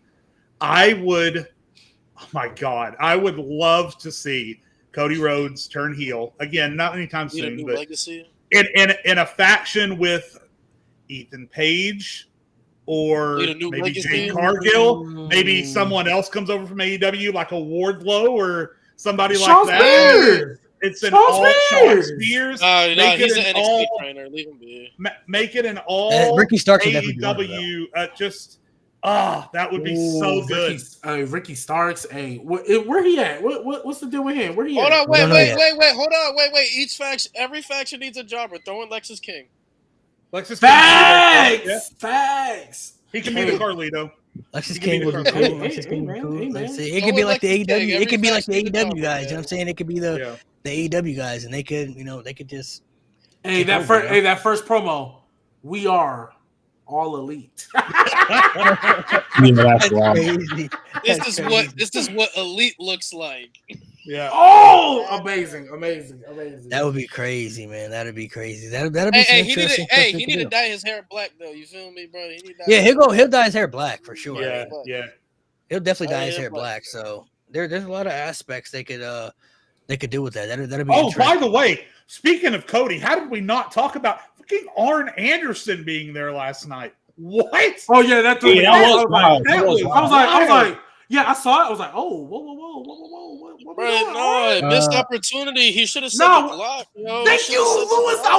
Lewis. As soon as I saw him, I was like, he got it. He got to do the should have said the Glock, bro. He got to do the. Well, actually, I don't think he can because WWE they not on Netflix yet, so I don't think he can. I don't think he can reference the WrestleMania match against Randy. The Mania match against Randy, bro. You hit him with the Glock. Okay. When they get to Netflix, then he can do that. But I don't think WWE is gonna let him talk about getting a Glock and killing somebody. Well, they weren't on network TV last night. Yeah, hold on. Another super chat right here. Heike felt Gunther should have won more clean. So this might be the first. This might be the first match Gunther didn't win clean usually because he usually does win that way. But it's all about storytelling, man. This is all about storytelling. Sheamus on SmackDown. Yeah, like I'm not gonna lie, it doesn't happen often, but he Sheamus on Raw. Yeah, I'm about to say he be alright. Like he. About to say Gunther got a couple of matches where he's had Gunther. Yeah, a couple. I said recently, like a while. To Malik's point, I think the point Malik. Yeah, the point Malik was trying to make is that when it's done right, it's fine, and last night was perfectly fine. Yeah, it's all about storytelling, man. Storytelling is the main key. And besides, everybody knows Gunther will get a clean win when he wants to. So, like, plus, that's a good question. It solidifies Damien even more as a main eventer. Another super chat of Cody. If Cody Randy is at Mania, who does Cena face? That's a good question, man. That's a good question. I don't know. Honestly, I think it's an obvious answer. I don't know why we keep getting this question. What's the obvious answer? Whoever the IC champion is, whoever it is, whether it's Braun Breaker. That's whoever the IC champion. You think he's going after? I don't think he's going after any titles. I think he's going to get a Grand Slam championship because I don't think he's facing Cody unless he goes to SmackDown. Like he could go to SmackDown and that's fine, but I don't think they are going to pass up the opportunity to give Cena his last Mania win because y'all didn't say he's not retiring at Mania. He's still got to wrestle the rest of the year. So since he's not retiring and he's not going to put somebody over, I think they're going to give him a win to ride out, and I think they're going to give him the IC title. He might not do an IC open challenge every week, but that is how you lead to, hey, I finally got some wins under my belt. Maybe I can go get 17 before I'm done. I think that's how they're going to do it. See, I think it's going to be different. I don't think Cena's going after any titles. Because I don't think he's going to be a champion unless he can really be there, and he's not going to be there all the time. He's already said that. He's got only so many dates, and he's not the type of champion that's going to show up and just do the. I think he can be there enough. Listen, I want to be. He can be there, but enough. But I don't think. And some of y'all saying the Randy and Cody match, I don't know if that'll be the match for real. I still think Cody and Rock could still happen at WrestleMania. No, it's not. It still could happen, bro. So what does Roman do at Mania if it's not The Rock? What does Roman do at Mania? He's facing Solo. Nobody trying to see that. That's a long-term story. No. That's not a Mania match. I'm sorry. That's not a Mania match. If they do it the right way and it's a tribal combat, it could absolutely be a Mania match. Malik, it can be a Mania match. I'm not saying okay, fine. It can be. But Malik, I'm gonna look you dead in your eye. Look in this camera. I'm gonna look you in this camera when I tell you. There is no way, Malik, that Roman and Rock are gonna be on the same pay-per-view again and they don't fight. There's no way. There's no way Rock and Roman are going to be on the same show for the second year in a row and they don't fight. I'm sorry. How about my Via just goes away? That solves everybody. Hey, I would love that too, Lewis. But he already said he's coming back to face Cody, so we got to deal with it. a lot of y'all, really, honestly, it really all depends on The Rock. You know what I'm saying? What he wants to do. And I just don't, I look at it where he's not doing anything besides WrestleMania. And he already said he's coming back for Cody before he even comes back for Roman. That's happening. He's doing the Rumble. Yeah. Depends on what he wants to do. Depends on if he wants to do it. Malik's nasty. He wants this. He wants that at Mania. He's nasty. No, because hey, like Trent I'm going with it at Mania. I'm ready. So you're going to Mania, ain't you? You planning to go to Mania? No. I'm going to the Royal Rumble. So so Malik, that means you cool with Cody losing. Because as Trent said, if Rock and Cody happens at Mania, Cody's not winning. Is he though? If y'all think Rock has this big of an ego to have a match for the title at Mania, he has that big of an ego to win. You said what? Trent, why did you have to say that? Because I don't want Rock to beat Cody. Don't get it twisted. I don't want. And he shouldn't either. He shouldn't. I just don't think he's gonna win. Especially he come back if it happens at Mania. If it happens at Mania. At Mania, even Royal Rumble, bro.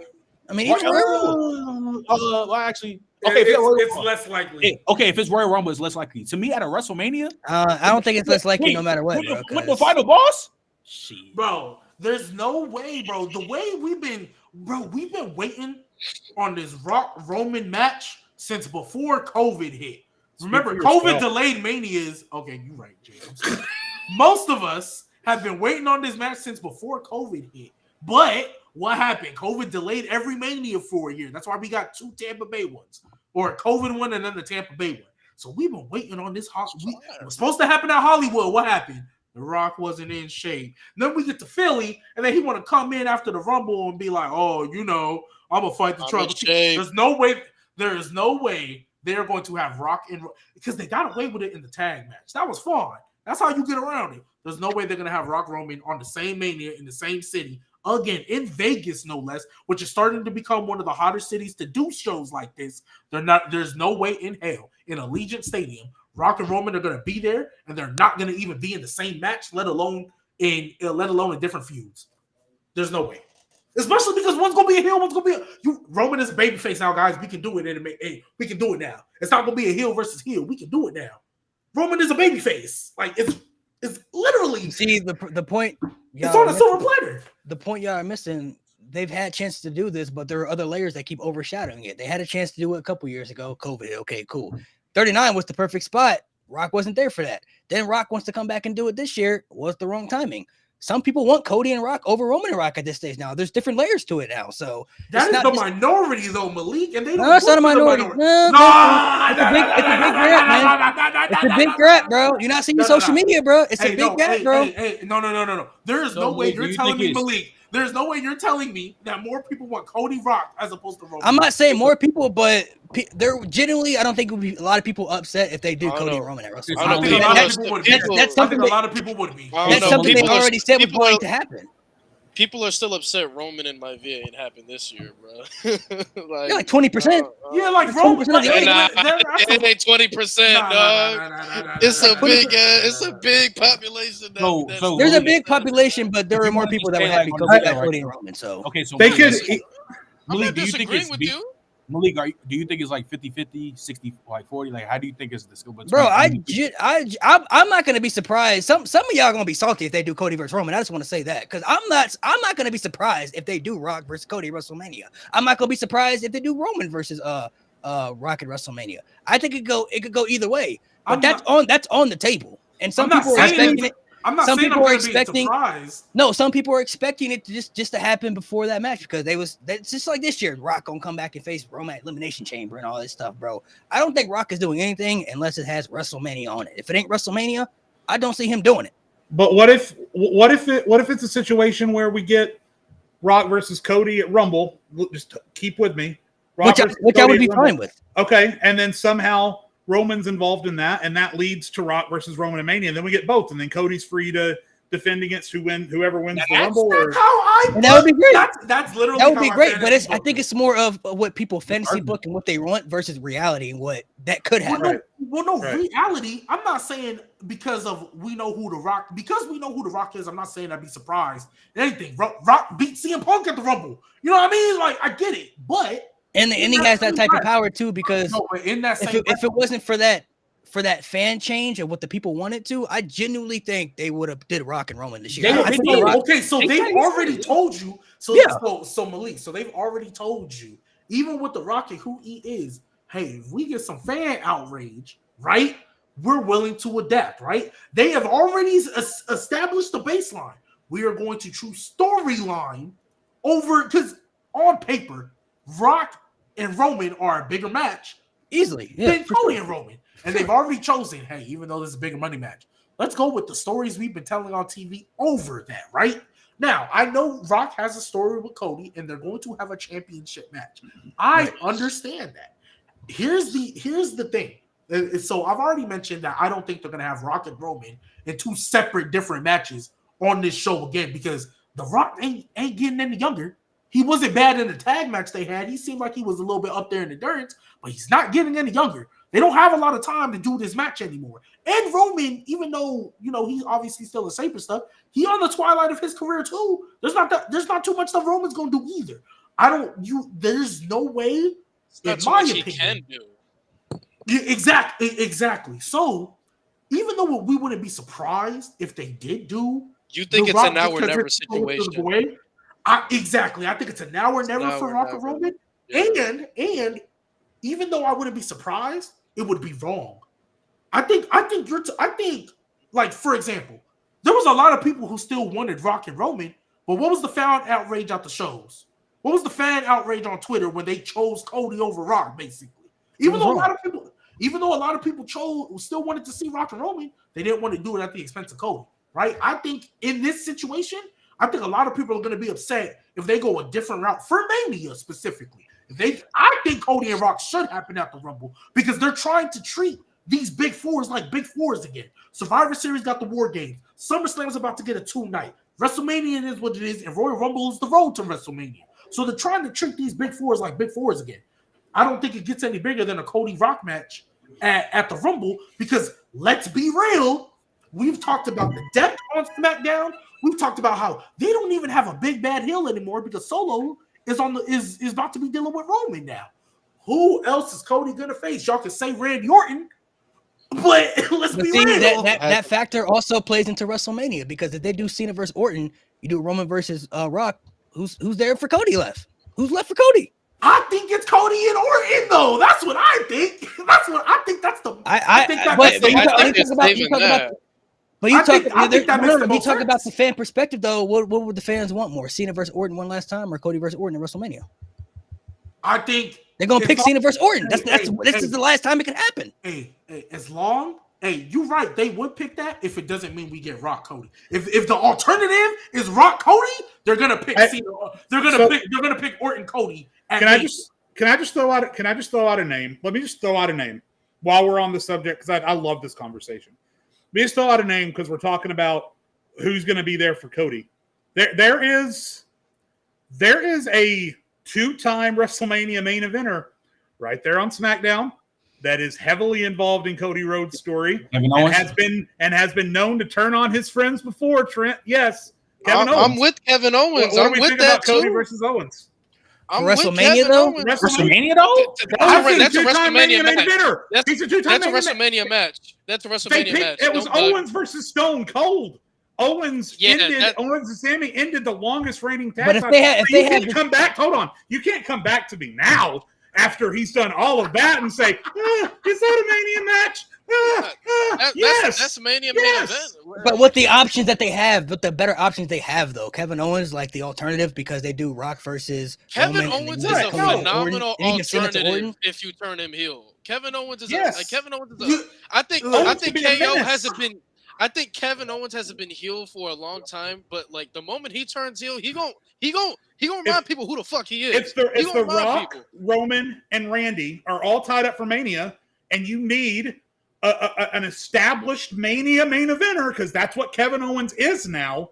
If you need a man who can be a menace in Cody Rhodes' life, Kevin Owens can do that. Owens, so Jay, with it, man. I don't hate the idea, and I believe there's a way that you could tell that story and bring Kevin Owens back to his vicious side in order to do that. You could tell, I've been trying to fight the bloodline with you for forever, and where did it get me? Nothing. You could easily tell that story, right?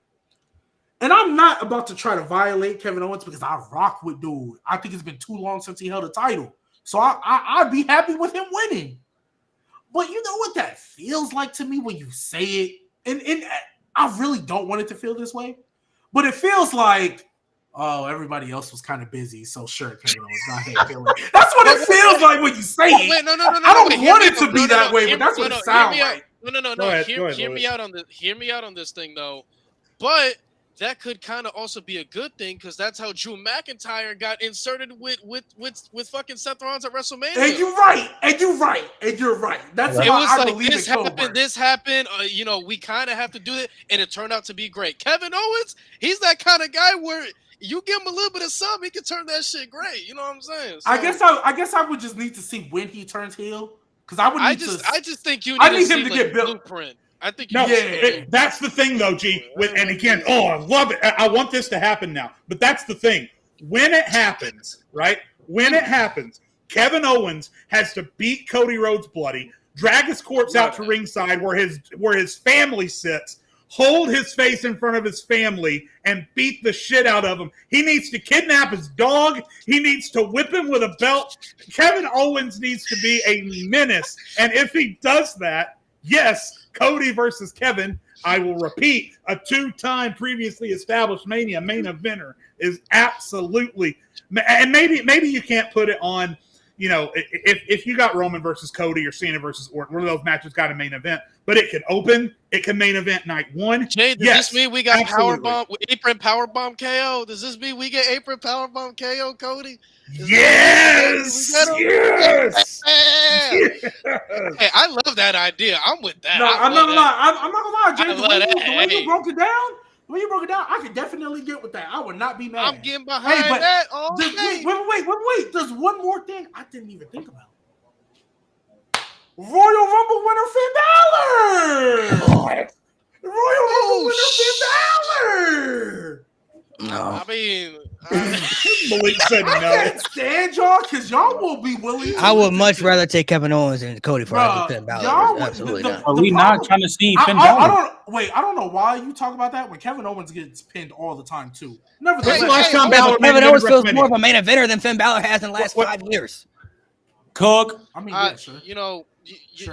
Now you brought up the Royal Rumble though, so if they do Cena versus Orton, and they do Roman and Rock, I mean, you could have the Royal Rumble winner jump over to SmackDown, whoever that is. Yeah. I mean, granted, don't know who that could be, and I'm not sure, but I mean, you could have that person jump over to SmackDown because we've seen people. Kevin Owens don't win the Royal Rumble, Jade? Huh? Hey, I would have hated it. Yes, and throw Sami Zayn out to win it. It comes down to Kevin versus Sami. Sami throws out the third place person, and Owens dumps his homeless ass over the top rope and wins the Royal Rumble. Cody versus Kevin. And then Finn Balor comes out from on the side because he was never eliminated. Gets rid of Kevin, and we get to Finn and Cody. Look, if I can't have Samoa Joe in this company, y'all gotta let me get it. Samoa Joe was just world champion 5 months ago. Yeah, and everybody was ready for it to be over. I'm still sick. All for what, Trent? So Swerve can be a corny champion? He still haven't done the bet. It's true. It's crazy, Lewis. He still hasn't done the bet either. That's the wild part. Somebody said at the bottom. Not dancing to that corny man. So we mentioned it earlier. If Punk wins the Rumble, how would y'all feel if Punk went after Cody instead? I could. So what if they already did? Say, assuming we already got to the Seth Rollins and Drew McIntyre, Right. so we already did that. Say we already did that. If Punk wins. What if he does jump to Cody on SmackDown? I think that would absolutely work. It would work. That could be the start. That could be the start of Homelander Cody, because people are going to cheer for CM Punk. People are going to but they're going to cheer for Cody too, though. I'm not saying they're not, but that could be the start. I really like Jade's idea, though. I want Kevin Owens now, bro. I hadn't even thought of it until today, but I'm 100% sold now. I'm sold. You know, chat. You know, chat. Y'all starting to get on my nerves, chat, because y'all be this here caping for Titus O'Neil. I'm sorry, I mean Omos. Y'all be the same people caping for Titus O'Neil. It's a great small time, but yeah, y'all want to hate on me for Finn Balor and Samoa Joe. I can't stand y'all, bro. Can I ask what's wrong with Omos though? What's good? Like, I think CM Punk could be a factor. That could be a factor. Depending, I mean, because we don't know how long this Drew and Seth Rollins stuff is going to last, so we don't know exactly where the alternative is and where that's going to go to, because they don't have PLEs anymore in December either. So there's a lot of different aspects that could go with that. So I mean, there's a lot of layers to it, man. It's a good conversation. There's a lot of layers to the story. I mean, Rock could face Cody at Mania. I'm not gonna be too surprised if he's like, nah, we'll do that at WrestleMania. I just think that's ultimately a horrible decision. I'm not saying it can't happen. I think that's a horrible decision. I wouldn't agree that it wouldn't be the right decision, but even if they dragged out Roman and Rock longer, people still gonna watch it regardless. It's not gonna matter. People still gonna watch it. I'm not saying they're not gonna watch it, but I mean, shoot, we have people like me that watched during the COVID and didn't take a break. It's still horrible. Yeah, I'm saying as far as like business wise, they're still gonna like it at the end of the day. In that moment, they're still gonna eat it up. So I feel like next year would be the perfect time to do it, especially with it being in Vegas and stuff. Like to me, that's the perfect venue. I thought one of the reasons they put, because if you remember, WrestleMania 38 was supposed to be in LA and Texas was supposed to have WrestleMania 39. They switched it. I thought the main reason they did that was because they pushed that back so The Rock could be ready for WrestleMania 39 in Hollywood. I'm like, it was really COVID, and Tampa didn't really get their true Mania, so that's why they just redid. Like Tampa was supposed to get so technically, what Mania 40 was in Philly, 39 was supposed to be in Philly, and Vegas should have been the 40. But because the COVID thing happened, they literally pushed out the venues one more year. Because 38 was Dallas, and 37 was Tampa. So 36 was the one in the Performance Center. That was supposed to be the Tampa one. Yeah, so but yeah, you're right. Rock had an extra year to get ready and still said no. So I don't know, man. There's a lot of aspects that go into it. So I mean, what I learned from this podcast is Kevin Owens solves everybody's problems. Yeah, he does. If that's I'm gonna be mad as fuck, bro. I ain't gonna lie, but that booking is so great. I'm just telling y'all, man. I am down. Triple H, we know you watch us, bro. We know you listen. He definitely does. Hire him. Because if we get apron powerbomb KO back, boy. Oh my God. Yeah, Cody's gonna get turned on so much because they're gonna get so tired of dealing with the bloodline. So there's gonna be a lot of. Don't worry, KO gonna whoop some ass. Don't worry, man. KO solves problems, bro. Hey man, look, I just feel like Mania 41 gonna usher in a new era. I think Braun Breaker's gonna have a feature match. I think Melo's winning his first title at Mania. I think what's it called? I just think we're gonna start getting some new era dudes up in here, man. So hey. Y'all saw LA's first challenger. Andrade said he coming after the US title, bro. Yeah, he beat LA twice, so that's good. Andrade needs to do something. I mean, he's cooking with this little feud with Melo. He's been doing great stuff. No, the matches that he's been having with name's escaping me, Carmelo, have been fantastic. But I mean, Ricochet proves you can't make your entire career off of having random bangers every week. You got to have somewhere to go. Unless you work in AEW. Let me propose something. For fuck's sake, I don't care who you got to trade. Actually, I do. Move up. Trade. Since he has no value, Apollo Crews for Zelina Vega. Move Zelina Vega to fucking SmackDown and pair with Andrade. Please give him Zelina Vega. Because look. I didn't think I was gonna be talking about this today, but I'm gonna give Zelina Vega some flowers because she been cooking. I still hate when she tries to mimic her husband. Please stop doing the Aleister Black lift foot. You're too short for that. So stop doing it. It doesn't look good. Like every time she lifts her leg to lift up somebody's foot, she only gets to like halfway and then she gotta let go and they're not even up. So please stop doing it.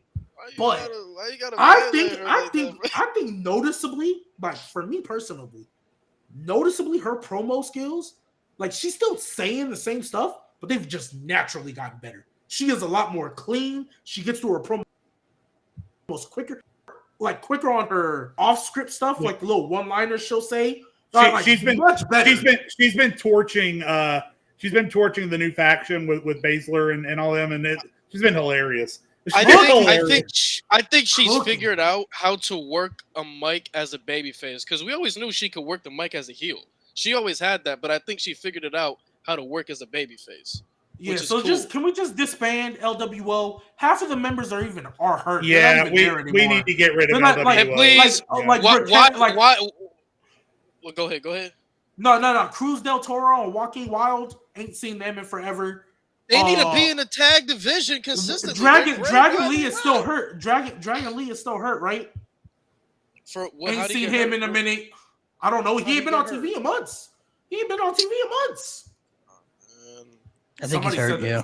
Somebody called them the stud line. That's crazy. And the thing is, when Dragon Lee is here, he's never in feature one-on-one matches. They always throwing that motherfucking tag matches, bro.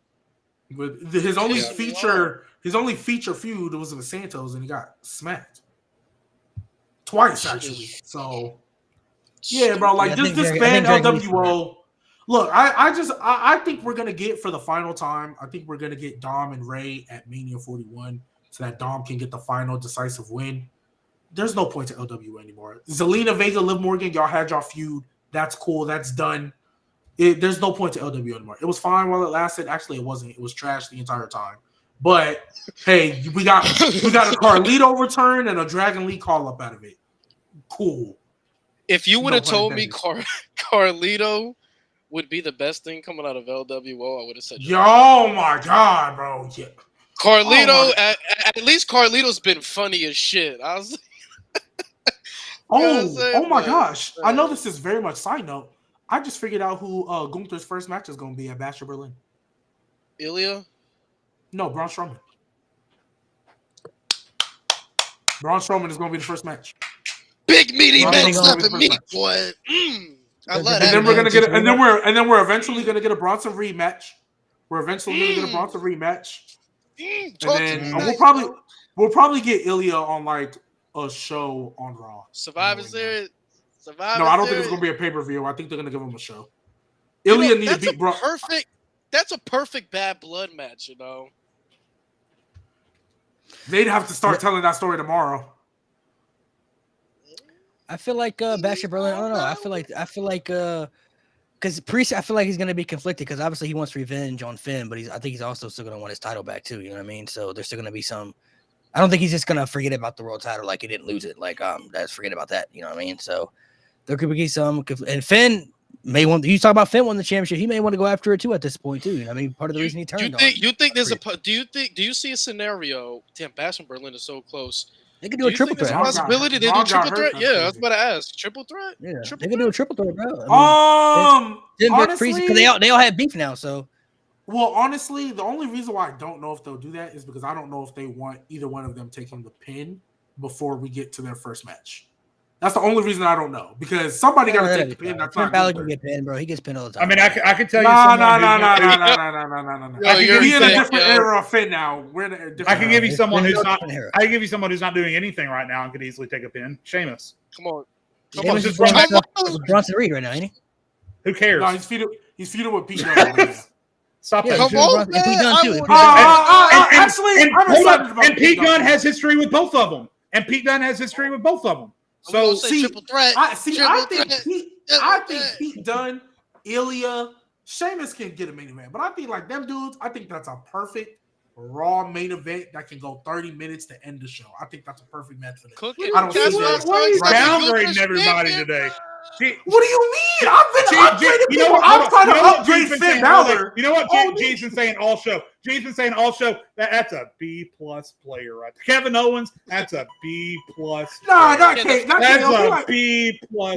Nah, Kevin Owens is like an A-, but Ilya Pete Dunne, yeah. Oh my God. Right now. Why ain't KO A+? Why he A+? Nah, not right now. Once he becomes heel, yeah. You got your S tiers. That's the Codys, the Romans. Yeah. And Kevin Owens is in the A tier.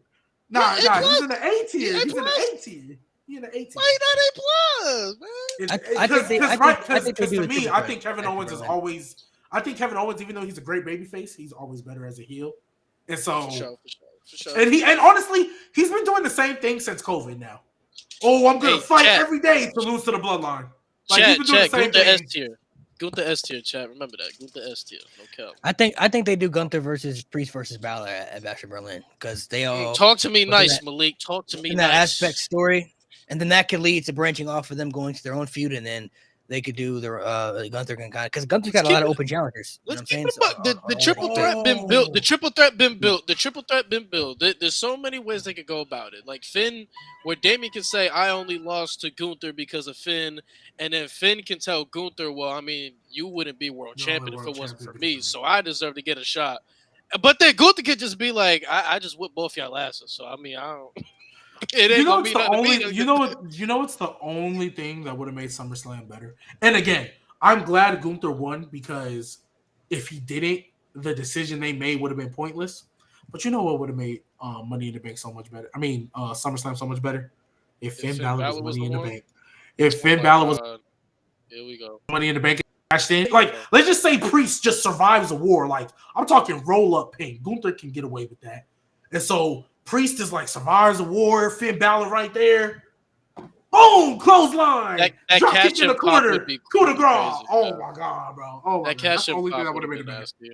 That's the only thing that would have made it. No, that cash would have been crazy. That cash would have been nasty. So there's a lot of different aspects they can go. I mean, it's a new, fresh regime right now with Braun Breaker being IC champion, LA Knight US champion, Gunther's now the world champion, Cody's still the champion, but he's got a lot of aspects of where he can go. So there's different directions they can go. One last thing, right? The chat. I know it's two different people, but I see we don't need to upgrade Finn, kind of pushing him to the side. And I've seen multiple people keep saying, "Oh, Jey Uso's gonna challenge Gunther." That nigga a loser too. Why he gotta challenge him? He done. We done with Jey Uso's a part of the whole Rhea and stuff. So I mean, so he's a part of that storyline. He's not even a part of it. Ain't he part of the losers club, bro? He can sit over there, bro. Gunther versus AJ Styles. Y'all don't want AJ to die. Y'all don't want that, bro. Stop it, bro. Y'all don't want that, bro. Y'all don't want this. That'd be great. AJ Styles a loser too. Y'all be picking and choosing, chat. Y'all be picking and choosing. AJ Styles is a loser too, though. Come on. Like, what are we on? Y'all be picking and choosing who y'all want to see in these spots right now. AJ Styles is a loser though, Chad. He is a loser. You know what they gonna say? AJ Styles is a legend. That's what they gonna say. Gee, he's a legend though. You know, is Finn Balor not a legend? Okay. Not compared to AJ Styles. He's not AJ Styles. Are you talking about WWE only, or are you talking about in general? Even in general. In general, Finn Balor's up there. Even if it was just WWE. Well, AJ Styles has succeeded everywhere he's gone, bro. No. Just WWE, y'all got it. Yeah, just WWE, y'all got it for sure. Even in general, bro. AJ Styles. Even in general, Devitt ain't nowhere near Styles. Okay. Some of y'all act like Devitt was world champion in New Japan. He was never that. He was nice, but Finn Balor's junior heavyweight. He was a junior heavyweight. Finn Balor has had success in certain places in his career. AJ Styles has had tremendous success everywhere he's gone, bro. World champ everywhere he's been, bro. Top guy, pretty much every best wrestler and on the planet at one point, bro. Like, without unanimously for many people, bro. Finn Balor wasn't that. Peaks. He had multiple peaks. 2010 in TNA, 2016 in New Japan. 2014 and 15 in New Japan, 2016 in WWE. Like, bro, his peaks is crazy. And he's only had 8 years in the WWE. He's already a Grand Slam champion. He's the fastest Grand Slam champion. He's the fastest Grand Slam champion. That's the crazy part. He's the fastest. Finn Balor is just one of those people. Finn Balor's first ever Universal Champion, man. What can I say? Gave that shit up right quick.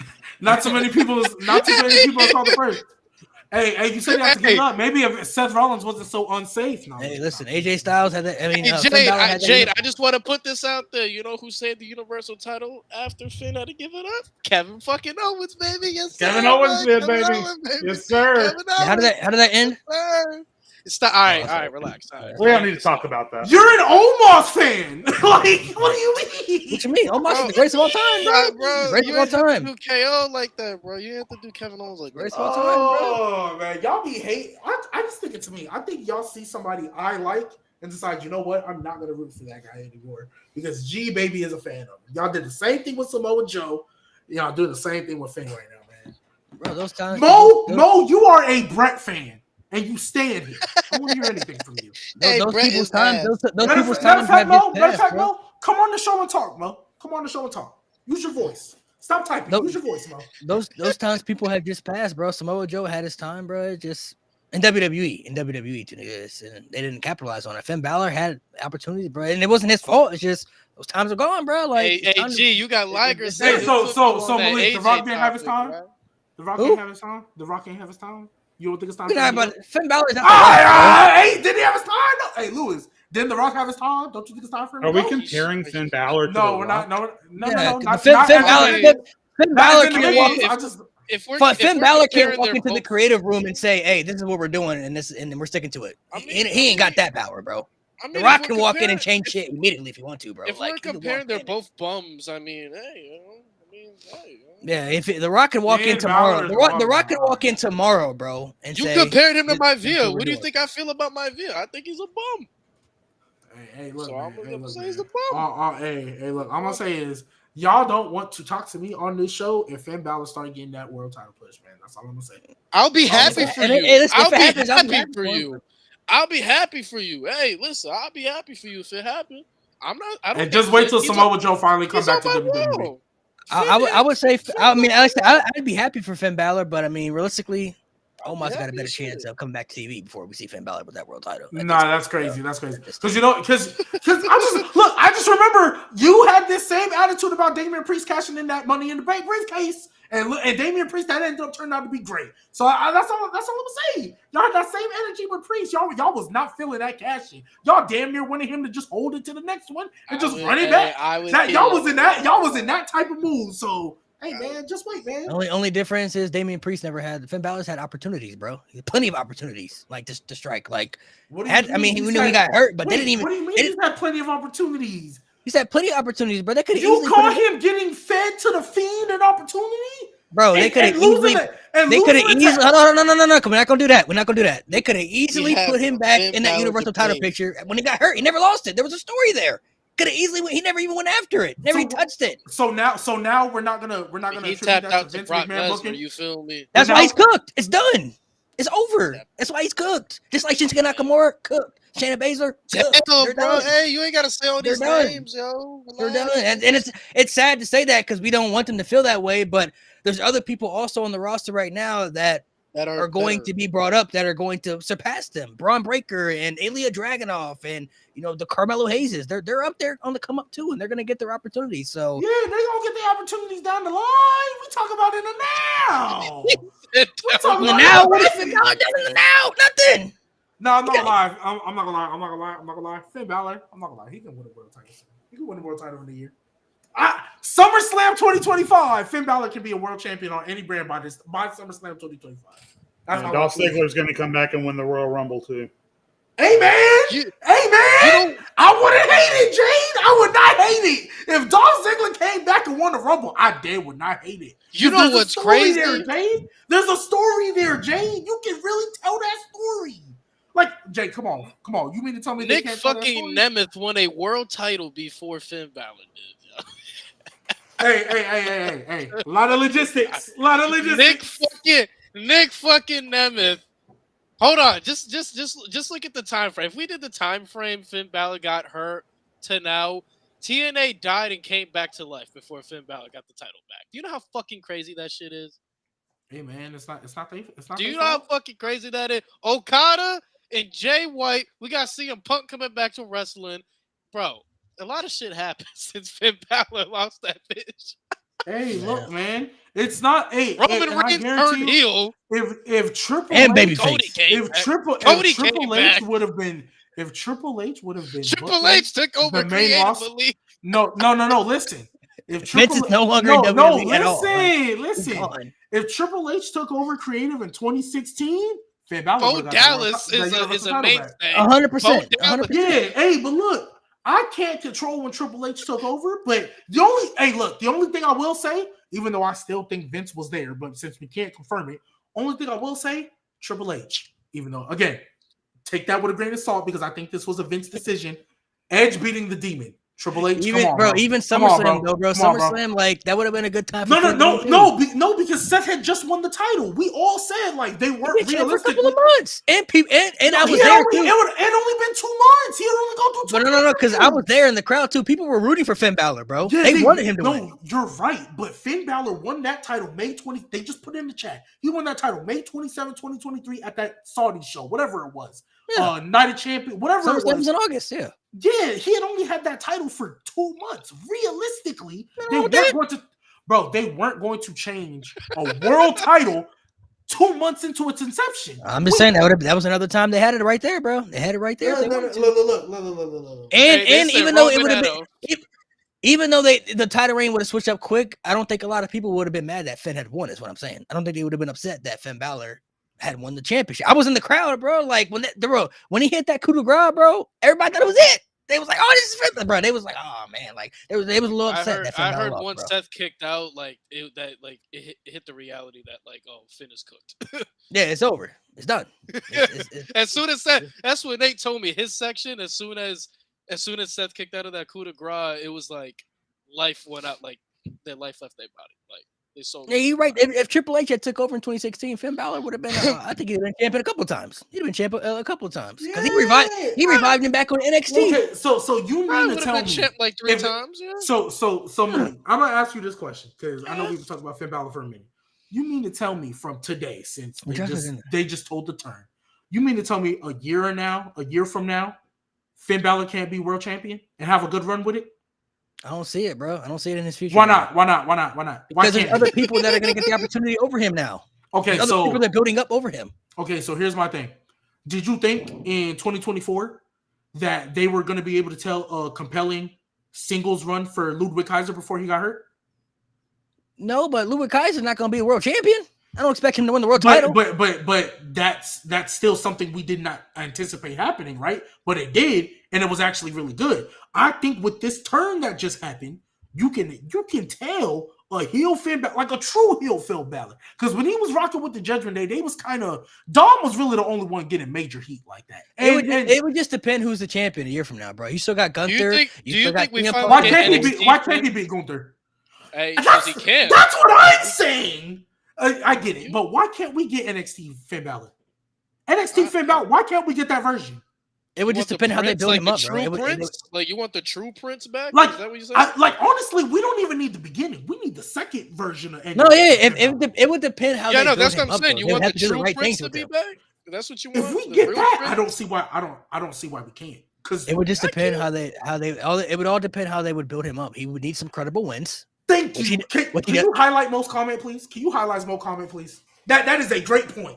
That is a great point. Great though, bro. Y'all talking about Ross Deji? Come on, man. Is Finn Balor not great? Yeah, all right.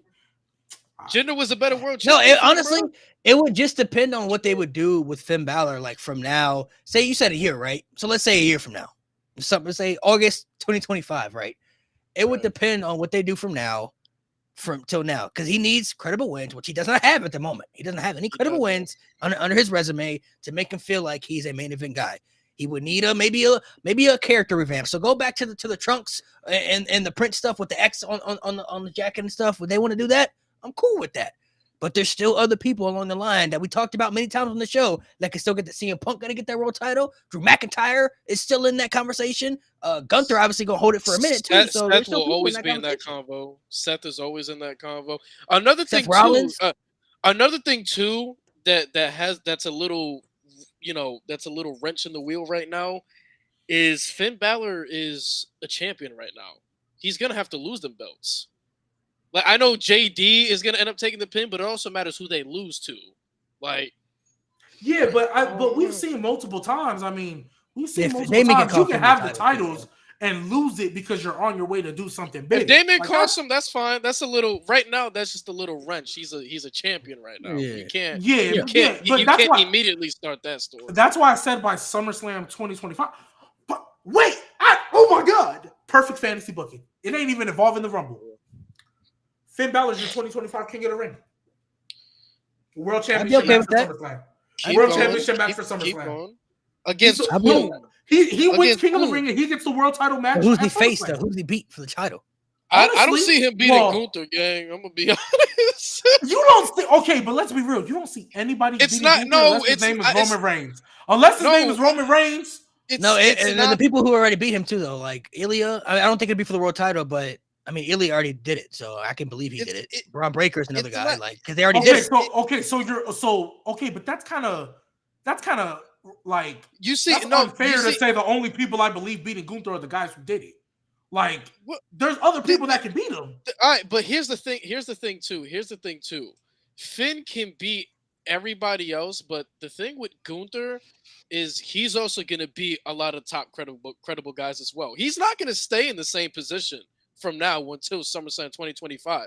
He's Oh, going to you're talking about have Gunther? Gunther is going to have some Okay. legit main eventers that he's finally going to beat. So he's going to be Right. elevated even more. So if you want Finn to be on that level, he's going to have to really start smoking a lot of Okay, these guys. but here's the thing though. Here's the thing, because we just talked about it right now. Y'all believe Ilya can beat him because he's done it before, but yet this Gunther that's about to start going through these main eventers, I don't see Ilya smoking everybody like that. But y'all are saying I don't either. I don't either. Not right now. No. But y'all are saying, oh well, he's done it before, so yeah, he like you guys are basically saying the only guys I can believe that can beat Gunther are the guys who have done it before.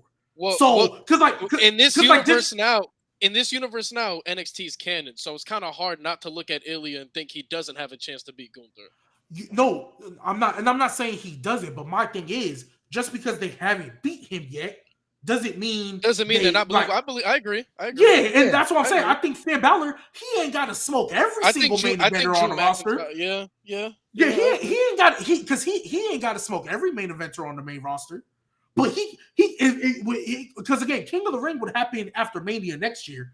He's gonna get some wins in between there. He ain't just gonna be losing because they about to do this new heel thing. So and then in the tournament, if we just base it off of this past year, there's gonna be former champions and credible people in that. Like, so if Finn Balor wins that tournament, he's gonna beat credible people. So then you can give him that world title. At that point, I believe it. This is the match we were supposed to get back right before COVID for the UK Championship. And when they were gonna have that match, I thought Finn Balor was winning it. I'm not gonna hold you. Here's the problem with this whole entire booking, though. I don't see Finn beating Damian Priest in this feud. Like I see him winning the match. That's where I disagree. I don't see him winning the feud. I don't see him winning the feud. I think he is winning the feud, and the reason why I see Damian winning the feud. I think they have Damian as a surefire main eventer. They have him where they want him, and I think at this stage, I think Damian is solidified. Damian solidified. Triple H is. I think at this stage right now, Triple H believes more in Damian Priest than a Finn Balor. He's gonna solidify Damian Priest as a top guy. So, but I think so. Here's my little rebuttal, I guess. I think Damian Priest, at least in my opinion, because I've been on Damian Priest's side this whole time, I think he is a solidified main eventer already. I think Damian Priest will not suffer from losing this feud, whereas Finn Balor kind of needs it. Finn Balor kind of needs to win this feud so he can be viewed back in that main event scene. Damian Priest, if he loses the feud, because he's gonna win a match, it's gonna be a 3-match series or whatever. Damian Priest loses this feud, that's perfectly fine because, bluntly stated, he's a baby face, and let's just say he's still tied up with Rhea. Somebody else is going to try to get at Damian Priest like a Bronson Reed, whatever the case. If Jey Uso can still be this over and still be treated as a main event, I think Damian Priest losing this feud will be perfectly fine. Finn Balor, he's the one who turned. He's the one who kind of caused it. Like, I think he was behind the entire descent. And since Dom is already going to be taking the kind of ultimate opportunist, sneaky way heel type thing with Liv, I think Finn Balor he's the one that needs that. Like, I need this feud to win so that I can. Because bluntly stated, bro, you might as well leave WWE if you don't win it, because they already killed your demon. They brought you up from NXT twice and fumbled you off the rip because of that whole fucking, that Roman shit that he did, and then obviously Edge. I think Finn Balor kind of needs this, and contrary to maybe what y'all feel, I think there's enough Finn Balor support to where I think he needs the feud, personally. I don't think Finn Balor can lose this feud and, like, basically still be important. And honestly, I think he needs to be. We're looking at it at a Finn Balor POV. Now let's do devil's advocate and move to the Damian Priest POV. I'm the one that brought in Finn Balor. I am the original member of the Judgment Day. Now it is up to me to completely destroy what I helped create. And that's to take out Finn Balor. Right. I get that POV. I agree. So it's here's the other factor. The story leans more toward Damian, and he's about to become one of the hottest baby faces in the entire company. But here's the other factor that I think we have to add in. Until they tell us something different on Monday, Finn, JD, and Dom are still together with Liv. Right. It ain't gotta be clean. In the mix. We got Jey Uso in the mix. Well, I think Jey Uso and Sammy are pretty much making their way to the bloodline, personally. I'm not saying they can't help, but you have that. Not right away. Later, I think Finn Balor doesn't necessarily have to win super mega clean, because at the end of the day, he's still a heel. And I think it can protect Priest, but give Finn the feud win that he needs. That's how I feel. So I see. To me, this feud is just so set up for Damian to keep the momentum as a babyface, personally. But I don't think I don't think Damian Priest loses momentum if he loses this feud. Because he's a fresh babyface. He's as long as, honestly, here's my thing. Is because Rhea Ripley's not winning her feud, right? She's not winning her feud. She's not getting that title back. So both of them, if they both lose their feud, it'll be fine. Hey, we don't know that for sure. No. We don't know how it's gonna end, bro. No. They stretching out Rhea and Liv for a minute, bro. I hear y'all. Especially if Jey Uso and Rhea are together. I think their blow-off match is gonna be. I think their blow-off match is gonna be at Bad Blood. I think we're getting a lot of payoff feuds at Bad Blood. That's why I think they're doing it. That's why I think there's like Blair Davenport and stuff. I think they need a women's match for War Games, and they don't want to stretch out this other one. So I don't think we're gonna have payoff feuds at War Game. I think we're gonna have them at Bad Blood. So I think Liv Morgan and Rhea Ripley is gonna be the payoff, but Rhea Ripley's not getting that title back. I think it would literally undo all the work that you did to finally make Liv be somewhat credible if Rhea Ripley just wins the feud and gets her title back. Devil's advocate, wouldn't Finn beating Damian Priest in this feud undo all the work that you put in for Damian Priest to get him over as a babyface? No, because one, they just started doing it. They've only been making Priest babyface for 3 weeks, so there's still a lot of steam left in it. And two, hey, we love heels that actually have a justification for why they do what they do. Damian Priest cost Finn Balor the world title at SummerSlam 2023. Yeah, and after he won that title, y'all remember Priest was talking real wild to these niggas, grabbing Finn Balor by the beard and shit. Like, was talking real wild to these niggas. If I'm Finn Balor, and then when Priest said, the Judgment Day needs me more than I need them. Like, Finn Balor would be justified in this. He's a heel, but he's a justified one. Damian Priest is also justified because he didn't just grab Finn by his beard for nothing. He told Finn, I need you to stay back because I want to prove I can beat Jey Uso. And Finn in the Judgment Day didn't give Damian Priest the opportunity to do that. That's why he was so hot. Okay, so here's my last So he's justified on that account too. So Lewis, I'm gonna keep it going with you, right? Let's go. So you, she's so biased. Now, everybody is. That's what makes the best. So now all of a sudden, you win the world championship and you don't need us. When the past year, that's all we were doing.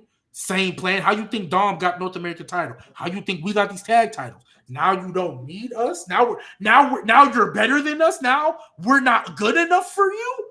Like I'm telling you, man, there's layers to this game. Like, look, if Damian Priest wins the feud, it's good. I'm not tripping. It's not a bad decision. I just think Finn Balor needs it more. I think he needs him. I think Priest is still fine because he just got to this baby face. And he just was world champion. So it's not like he's all of a sudden not going to be world championship material again. He'll be fine. I think Finn Balor needs it to like truly kind of get back to that point. Like, I think Finn Balor needs it. This is why I think they should have just gave him Money in the Bank. That's what I would have done. I would have given him Money in the Bank.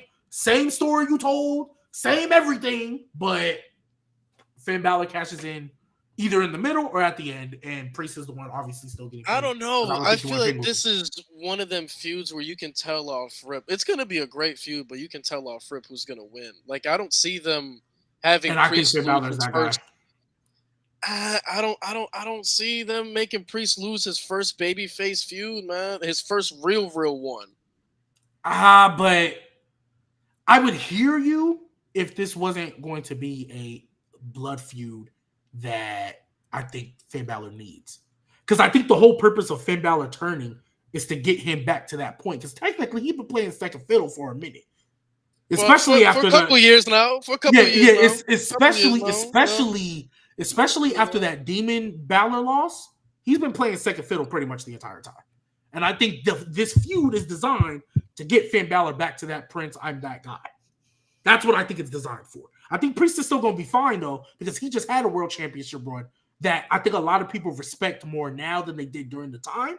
But I think they respect it enough to where, Priest, you're a main eventer. You're not changing from that. You can win a mid-card title, but you're a main eventer in my eyes. Finn Balor, I think, needs this win of feud to kind of get back to that level. I guess we'll wait and see what happens, bro. I mean, there's a lot of aspects. I just don't. Finn Balor's cooked. You still in the same boat. You don't see it. I don't see it, bro. I don't see it. All right. So you agree Damian winning the feud, right? It's clear that he's going to win the feud. 100%, yes. Damian Priest is a main event guy now, bro. He's going to stay at that level. So I don't see him. You don't think Finn Balor can get back to that main event guy? Why not? He could, but it just... I don't see it, bro. If Finn Balor wins this feud, is he not back in the main event? Not yet, not immediately. No, he'd have to get up there. I mean, it would be a good start.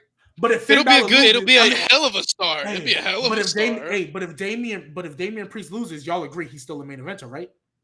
He kind of downgraded at that, bro. You think if he loses this feud to Finn, I mean, if you lose to Finn Balor, if he's losing a feud to Finn Balor, bro. Oh my god! In 2024, bro. That's not a good look for Damian Priest. This isn't coming off the world title, bro. He's coming off the world title, bro, and he's losing to Finn Balor in a feud. Well, Finn Balor isn't. That don't even sound realistic, bro. That don't even sound right. That don't even sound right. Hey, when Finn Balor win the feud, I'll just be on the show and tell y'all I told you. Man, it's gonna be terrible for sure. It's not going to be terrible, man. Terrible. I mean, just like The Rock stealing that championship. Terrible. No. It is not the same. It is not the same. You can't have Damian Priest come off the world title to lose to somebody who hasn't been credible on the roster for how long? For how long, bro? All bias aside, no fan aspect, bro. Priest is coming off being the world champion, and a surprising one at that for many people, because not many people even thought he'd even be the champion as long as he was. And you protected him for a reason, because you wanted to keep him at that level, or even reach the levels that he reached. And if they really wanted to, they really could have had Gunther walk in there and beat a guy who can't even win a match. He can't even win a match, and he losing to that guy. That don't look good. That don't look good, bro. It does not look good, bro. You can't justify that, bro. I'm not gonna lie, Priest. Yeah, losing the title, then losing your first high-end feud, and makes. But wait, I'm not even saying Priest is gonna get swept. You can't even give Priest the first match win. But you saying he loses the feud, bro? The feud. I think he'll be fine. I think he works because he can protect. No, I think Finn needs the first match more than anybody to set the tone. I think that's fine, but you can. But to lose the feud, bro, you can protect Priest and losing the feud.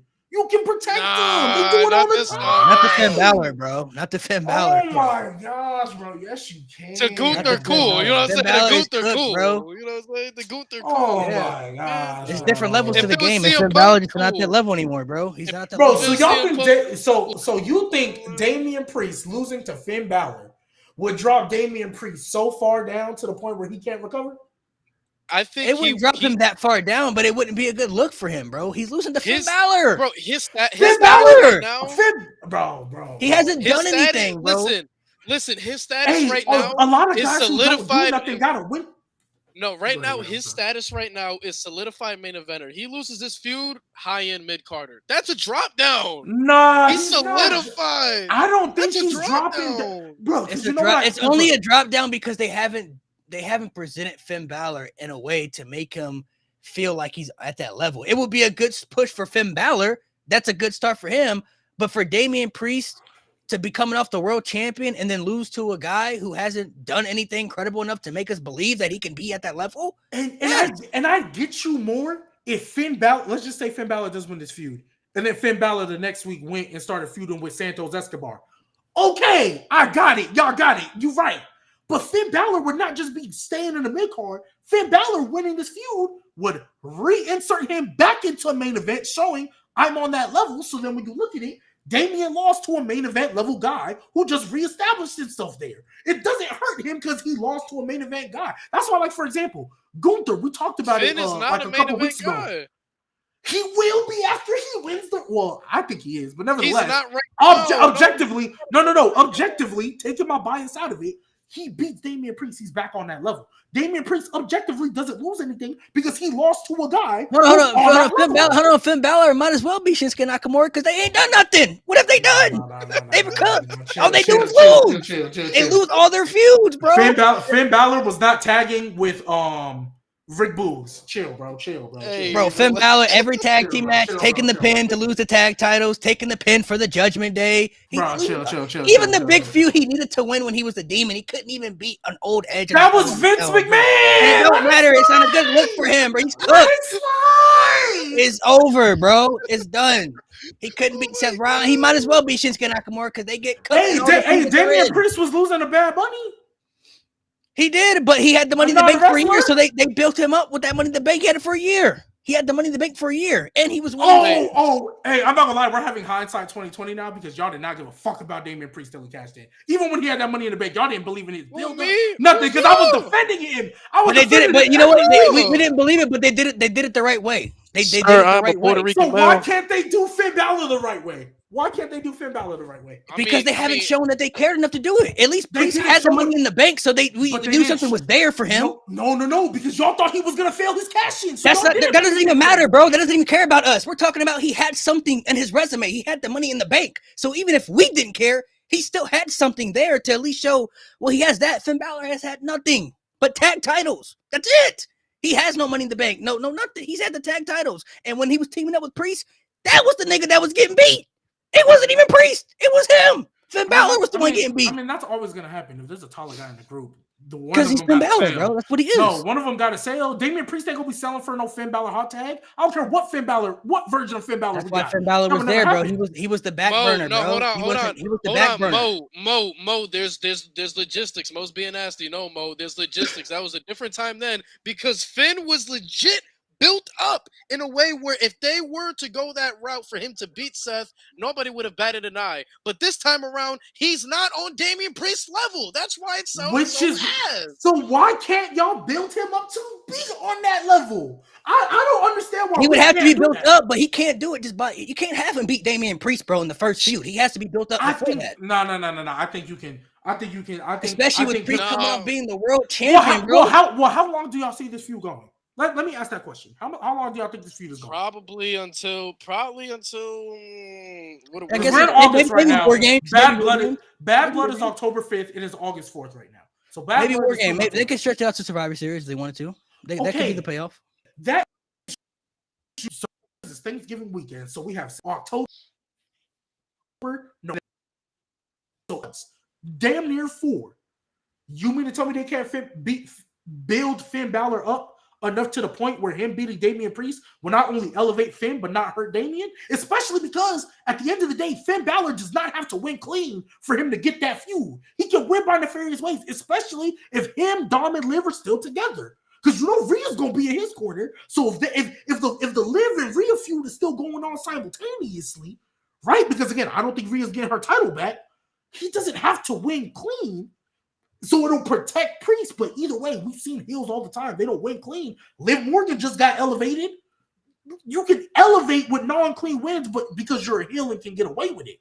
So if they do that, you can do both. You can protect Priest, keep him at the level, because at the end of the day, the feud is over. But Priest didn't. I mean, shit. Almost damn near the second half of Roman Reigns wins was nothing but nefarious wins. That's why I said the second half. The first half he had some clean wins, but the second half, damn near all of them wins was nefarious. But hey, I just don't Kevin Owens didn't lower like any. That. Kevin Owens didn't lower any. All these other guys didn't lower any. Whatever they were when they went. But they were built. They were built up and used properly. Finn hasn't really been used properly for anybody really giving a fuck like that. But I think that's why this feud can help start the building. Because I'm not saying Finn Balor's all. But I don't think it should be at the expense of Damian Priest, especially when Damian has the story. Though. But Damian, it won't be at the expense. I promise y'all, there's a way where you can do both. Reestablish Finn at this level and still protect Damian Priest. I promise you there's a way. And let's be real, these crowds nowadays, they're a lot more patient. They're not willing to give up on stuff so quick. Damian Priest just became a babyface. They're not going to give up on him right away, and all of a sudden he's not viewed as a legit threat. Perfect example. If let's just say they had this feud, and then a couple months down the line after Malik. That's crazy. Nakamura. That's crazy. There's just different aspects to it. Last year, you could say that Finn wasn't on Seth's level, but it was important because most of us saw like this is Finn's last opportunity. Like this is his last chance. Where if they do it now, we can accept that. Like it has like I said, when he kicked out of that coup de grace, bro. That sucked the life out of there. We were like, yeah, it's over, bro. It's done, bro. Like this, we felt like this was his last real opportunity to really grab that world title and do something with it. Plus, with Priest having that Money in the Bank still at that time, they could have did a little something with that too, right there. With Balor as the world champion, Priest as Money in the Bank. There's aspects they could have did with that if they had wanted to go in that aspect, in that direction, but they obviously chose a different route, so we didn't go there. But ever since then, Finn Balor, they haven't presented him the way he's been a loser. You want him to be presented, and maybe they could. People talk about last year, like last year was like last week. No, a lot changes in a year. Last year, he was built up for months. He was built up for that feud, for that match at SummerSlam to the point where people are like, okay, if that happens, it happens. But since then, he's been a fucking loser.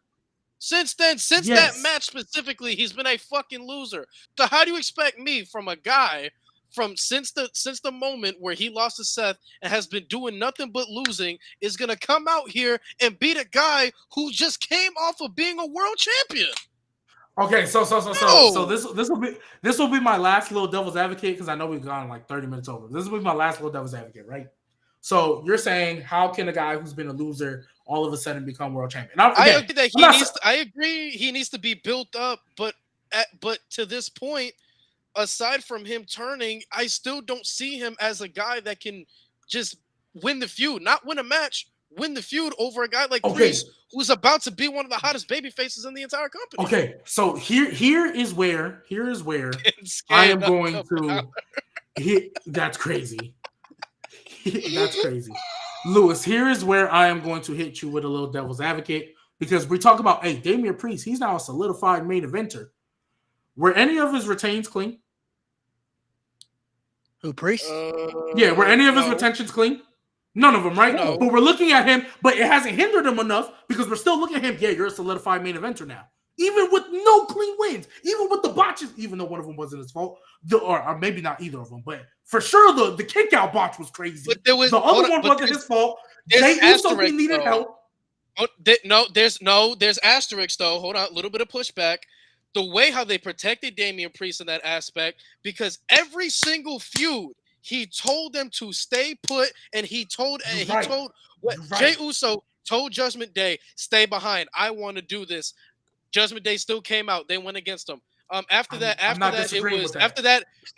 was Drew McIntyre. After that, it was Drew McIntyre. CM Punk came out. Judgment Day was banned. Protected Damian Priest, and then Seth Rollins gave him his word. Judgment Day not getting involved. CM Punk again.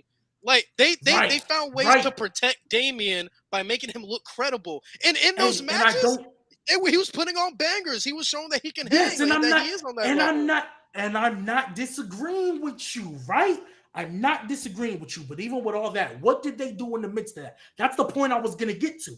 In the midst of all that, they still made him look like he could hang. He wasn't like fighting for his life and he barely escaped. No, he was in the matches and doing good in them. The Drew one, the Seth Rollins, like all because Seth Rollins was basically acting like I'm gonna run circles around you, and that wasn't the case. That is my point. You can do that to a different degree. With Finn, yes, has he been losing a lot? Yes, he has. But now you can do the whole, oh yeah, I'm reinvigorated, like I gotta get back to me. In order to get back to you, you gotta win that first feud. Priest can be protected in a similar or a different, an alternate manner to where you can tell, hey, it was a back and forth match, but the only reason Finn lost was because Dominic Mysterio once again, or especially if they're going to stay together. If they're not going to stay together, Lewis, and they go their separate ways, I'm willing to I don't know how they're going to protect Priest as much. But if the combination of Liv, Dom, and Finn are still a unit, because obviously Rhea and Liv got to get their get back. I mean, Rhea's got to get her get back on Liv. If they are still a unit, because remember, Priest and Damian was going at it too during this whole Rhea thing where he was like, oh, you're starting to sound just like my dad. If Dom is the reason that cost it, Finn still gets the win. You protect Priest. He doesn't fall because he's protected. You won't fall if you lose off of shit that you can't control, basic in kayfabe. Like, it wouldn't be, it's not like Damian Priest just lost clean, got involved, chair shot, whatever the case. You can protect Priest. Finn Balor still gets that first feud win, and then you ride that, right? That's why I said give it a year, because then you ride that. Obviously, he's not world championship material right now, but you give him some good wins, keep him on TV, do what you got to do, and then, hey, what's the best way to get him the title shot? King of the Ring. Because we've already, just based off this year alone, King of the Ring is back. They're going to have banger matches on Raw every week. And it really done. Honestly, I think it did the best wonders for Nia. Because even Nia Jax, all she did was lose the big matches before that tournament. She lost to Jade. She lost to Becky. I think she beat Liv, but like Liv was whatever at that point. She also beat Becky too. She also beat Becky. She actually had bit some. She actually did have some. She won the match, but lost the feud. You're right. She did. Finn Balor, in a somewhat alternate sense, he doesn't have to win every match, but he's got to win some good feuds. Even if it's not every single one, he can win some good feuds. All right, so put him in a feud with Ilya. That's great. You can. I don't think him and Damian gotta. My thing is, the way I'm looking at it, the way I'm perceiving it, is you want them to go into the feud right away and Finn gonna win right away. No. I just want him to win the feud. I don't care if you stretch it out till Royal Rumble. I don't care if you stretch it out to Survivor Series. As long as Finn wins the feud, I don't care how you do. I mean, shit. We just talked about right now how y'all believe they can stretch out Seth Rollins and CM Punk to WrestleMania. They can stretch it out to WrestleMania. And so if y'all think they can do that, they should be able to stretch out, because this is still a blood feud. This is a story they've invested in for 2 years. They should be able to stretch out. So you think at WrestleMania they give the win to Finn at WrestleMania over Damian? If they send it to WrestleMania, that might be a different ballgame. In my mind, this wasn't happening at Mania. So if they send it to Mania, it might be a different ballgame. Because to me, that's a WrestleMania blow-off match. But hey, so if they send it to Mania, the only difference is that Priest's first like singles match? Probably singles match. Probably the first. Yeah, I don't remember what he was doing before. Like other than Judgment Day stuff, I don't know what he did before. He tag teamed with Bad Bunny at Mania. Yeah. Okay, so that's kind of a little different, Lewis, because it's his first one. If you want to give the babyface I'm cool with that, because WrestleMania is always like the way we view at the end of a season, and then you start the new one. So that doesn't hurt Finn as much. A Mania loss doesn't hurt Finn as much, especially if it's Priest's first one. I'm thinking this is blowing off like a Bad Blood, Survivor Series, all that. I think Finn needs to win. Mania, I can kind of get around it, but I think it stretches to Mania. I think they want. I think Finn and Priest is a big money mid card match they can put at Mania. I mean, listen, Chad, we had it's fucking not a Jimmy mid card versus match Jay though. at We Mania. can't call. It's gonna be a mid card match. It's gonna be a mid card match. How if you're telling me they're stretching this till Mania? Compared to the other matches we got at Mania, gang. Fine. If you say compared to Roman, if you use the context compared to the other ones, yes. But if y'all are saying Damian Priest is a solidified main eventer and they're stretching this out to Mania, nothing in between there should drop him. So it should be a main event caliber match or feud rather. It's a main event feud, but on WrestleMania, because with the other compared to the Roman and all that. Yes, that's fine. It will be mid card. It will be mid card on the WrestleMania card. It'll be in the middle of the show. It'll be in the middle of the show. Yeah, but like if the feud that they're telling, it's capable. It's capable of being an opener or an ender, but because you have Roman, Brock, and Cody. Yeah, but typically but typically for Manias, they usually like to do like, the women's title match as the opener or whatever the fuck. Yeah. We know how they like structure and stuff, but like, because like if you look at like Mania matches, like, what's it called? Like Gunther, Sami Zayn it had the mid card title, but I didn't feel that's a main event match. Yeah, like I didn't feel like that was a mid card match, even though it had the mid card title. I feel like Finn and Damian can be for the same thing. They are a main event match just in the mid card because that's what I perceived it as. Yeah. That's what I perceived it as. It's a main of that match right there. If it's on any B show, that has an argument to main event. But when we look at WrestleMania, it's a main event feud, but it's on the mid card of WrestleMania. That's just blowing off at Mania. So yeah. All right, well, we'll go ahead and end off here. We can always dive more into conversations like this. You don't believe Malik Pinske knocking Balor? Nah, they got to show me more Finn Balor, bro. He's. But they don't have to show you more Omos. They don't have to show you more Omos. No, Omos is the greatest of all time, bro. He can do what he wants, bro. He can do what he wants. What they got to show you more of Omos? He's the greatest of all time. You can do what you want, bro. He reads comics, watches anime. So you got Cena and Omos in the match. Who you got? Cena and Omos going at it. Who you got? Cena and Omos going at it. Who you got? I mean, if it's peak Cena, then peak Cena for sure. I mean, John Cena is peak. It don't even got to be peak. 2016 Cena. 2016 Cena, Omos. Cena was losing in 2016, bro. Did he not beat AJ Styles in 2016? So 17. Once? No. It was the Rumble. It was the Rumble early 17. I was looking at it like 16 to Mania. For 2 weeks and lost to Bray Wyatt. Yeah, he had it for 2 weeks. He lost it to Bray Wyatt, so. Hey man, lost to Bray Wyatt. Lost to Roman Reigns. Actually, Cena didn't even make it to the final. He didn't make it to the final 3. AJ eliminated him. No, he was the final 3. He was the final 3. He was the AJ Bray Wyatt eliminated. Bray Wyatt eliminated him, and that's Bray and AJ in the final 2. Yes, yeah, Roman. I mean, John Cena that year was losing to Roman Reigns after he cooked him on the mic. It's tough. It's tough in the position you're in right now because I believe as of right now, Bo Dallas has a better chance of being a main eventer for Finn right now. That's so nasty. I'm just keeping it a lot of logistics. Malik, back me up. Malik, back me up, bro. Okay, back me up, bro. The way they're presenting the presentations of what we got right now, yeah. Of course, like that's what I'm saying. That's a little nasty because, like, yeah, old boy just got here. Uncle Howdy just got here, so he ain't had the chance to be put in stupid feuds and lose yet. Like, he just got here, so yeah. Hey, at this rate, I think Jey Uso wins the world title. No. Stop it. Jey Uso, I'm not hearing because the same arguments y'all using for Finn. Hey, Jey Uso's a loser for Jey Uso. Don't worry. Yeah, I don't want to hear that for Jey. I want to hear that. They both could. Yeah, I can hear you for. They both could. The only difference is that the fans they're not gonna turn on Jey though. They rock with Jey Uso, so no matter what he says. Well, Finn Balor's a heel. You know who's not cooked? The better Uso, Jimmy Uso, bro. He not cooked, bro. Jimmy Uso not cooked, bro. Yes, sir, bro. Jimmy Uso chilling, bro. Jimmy Uso chilling. So, all right, guys, we're gonna go ahead and head off here. Appreciate you guys for coming through. We'll be back next week. Make sure you guys hit the subscribe button to the pod to be on the lookout for more episodes for the Spotify. Make sure you guys also like that and subscribe as well. So hope you guys enjoyed SummerSlam, and then we'll see what the future holds, man. There's a lot of different aspects that can go with the future right now.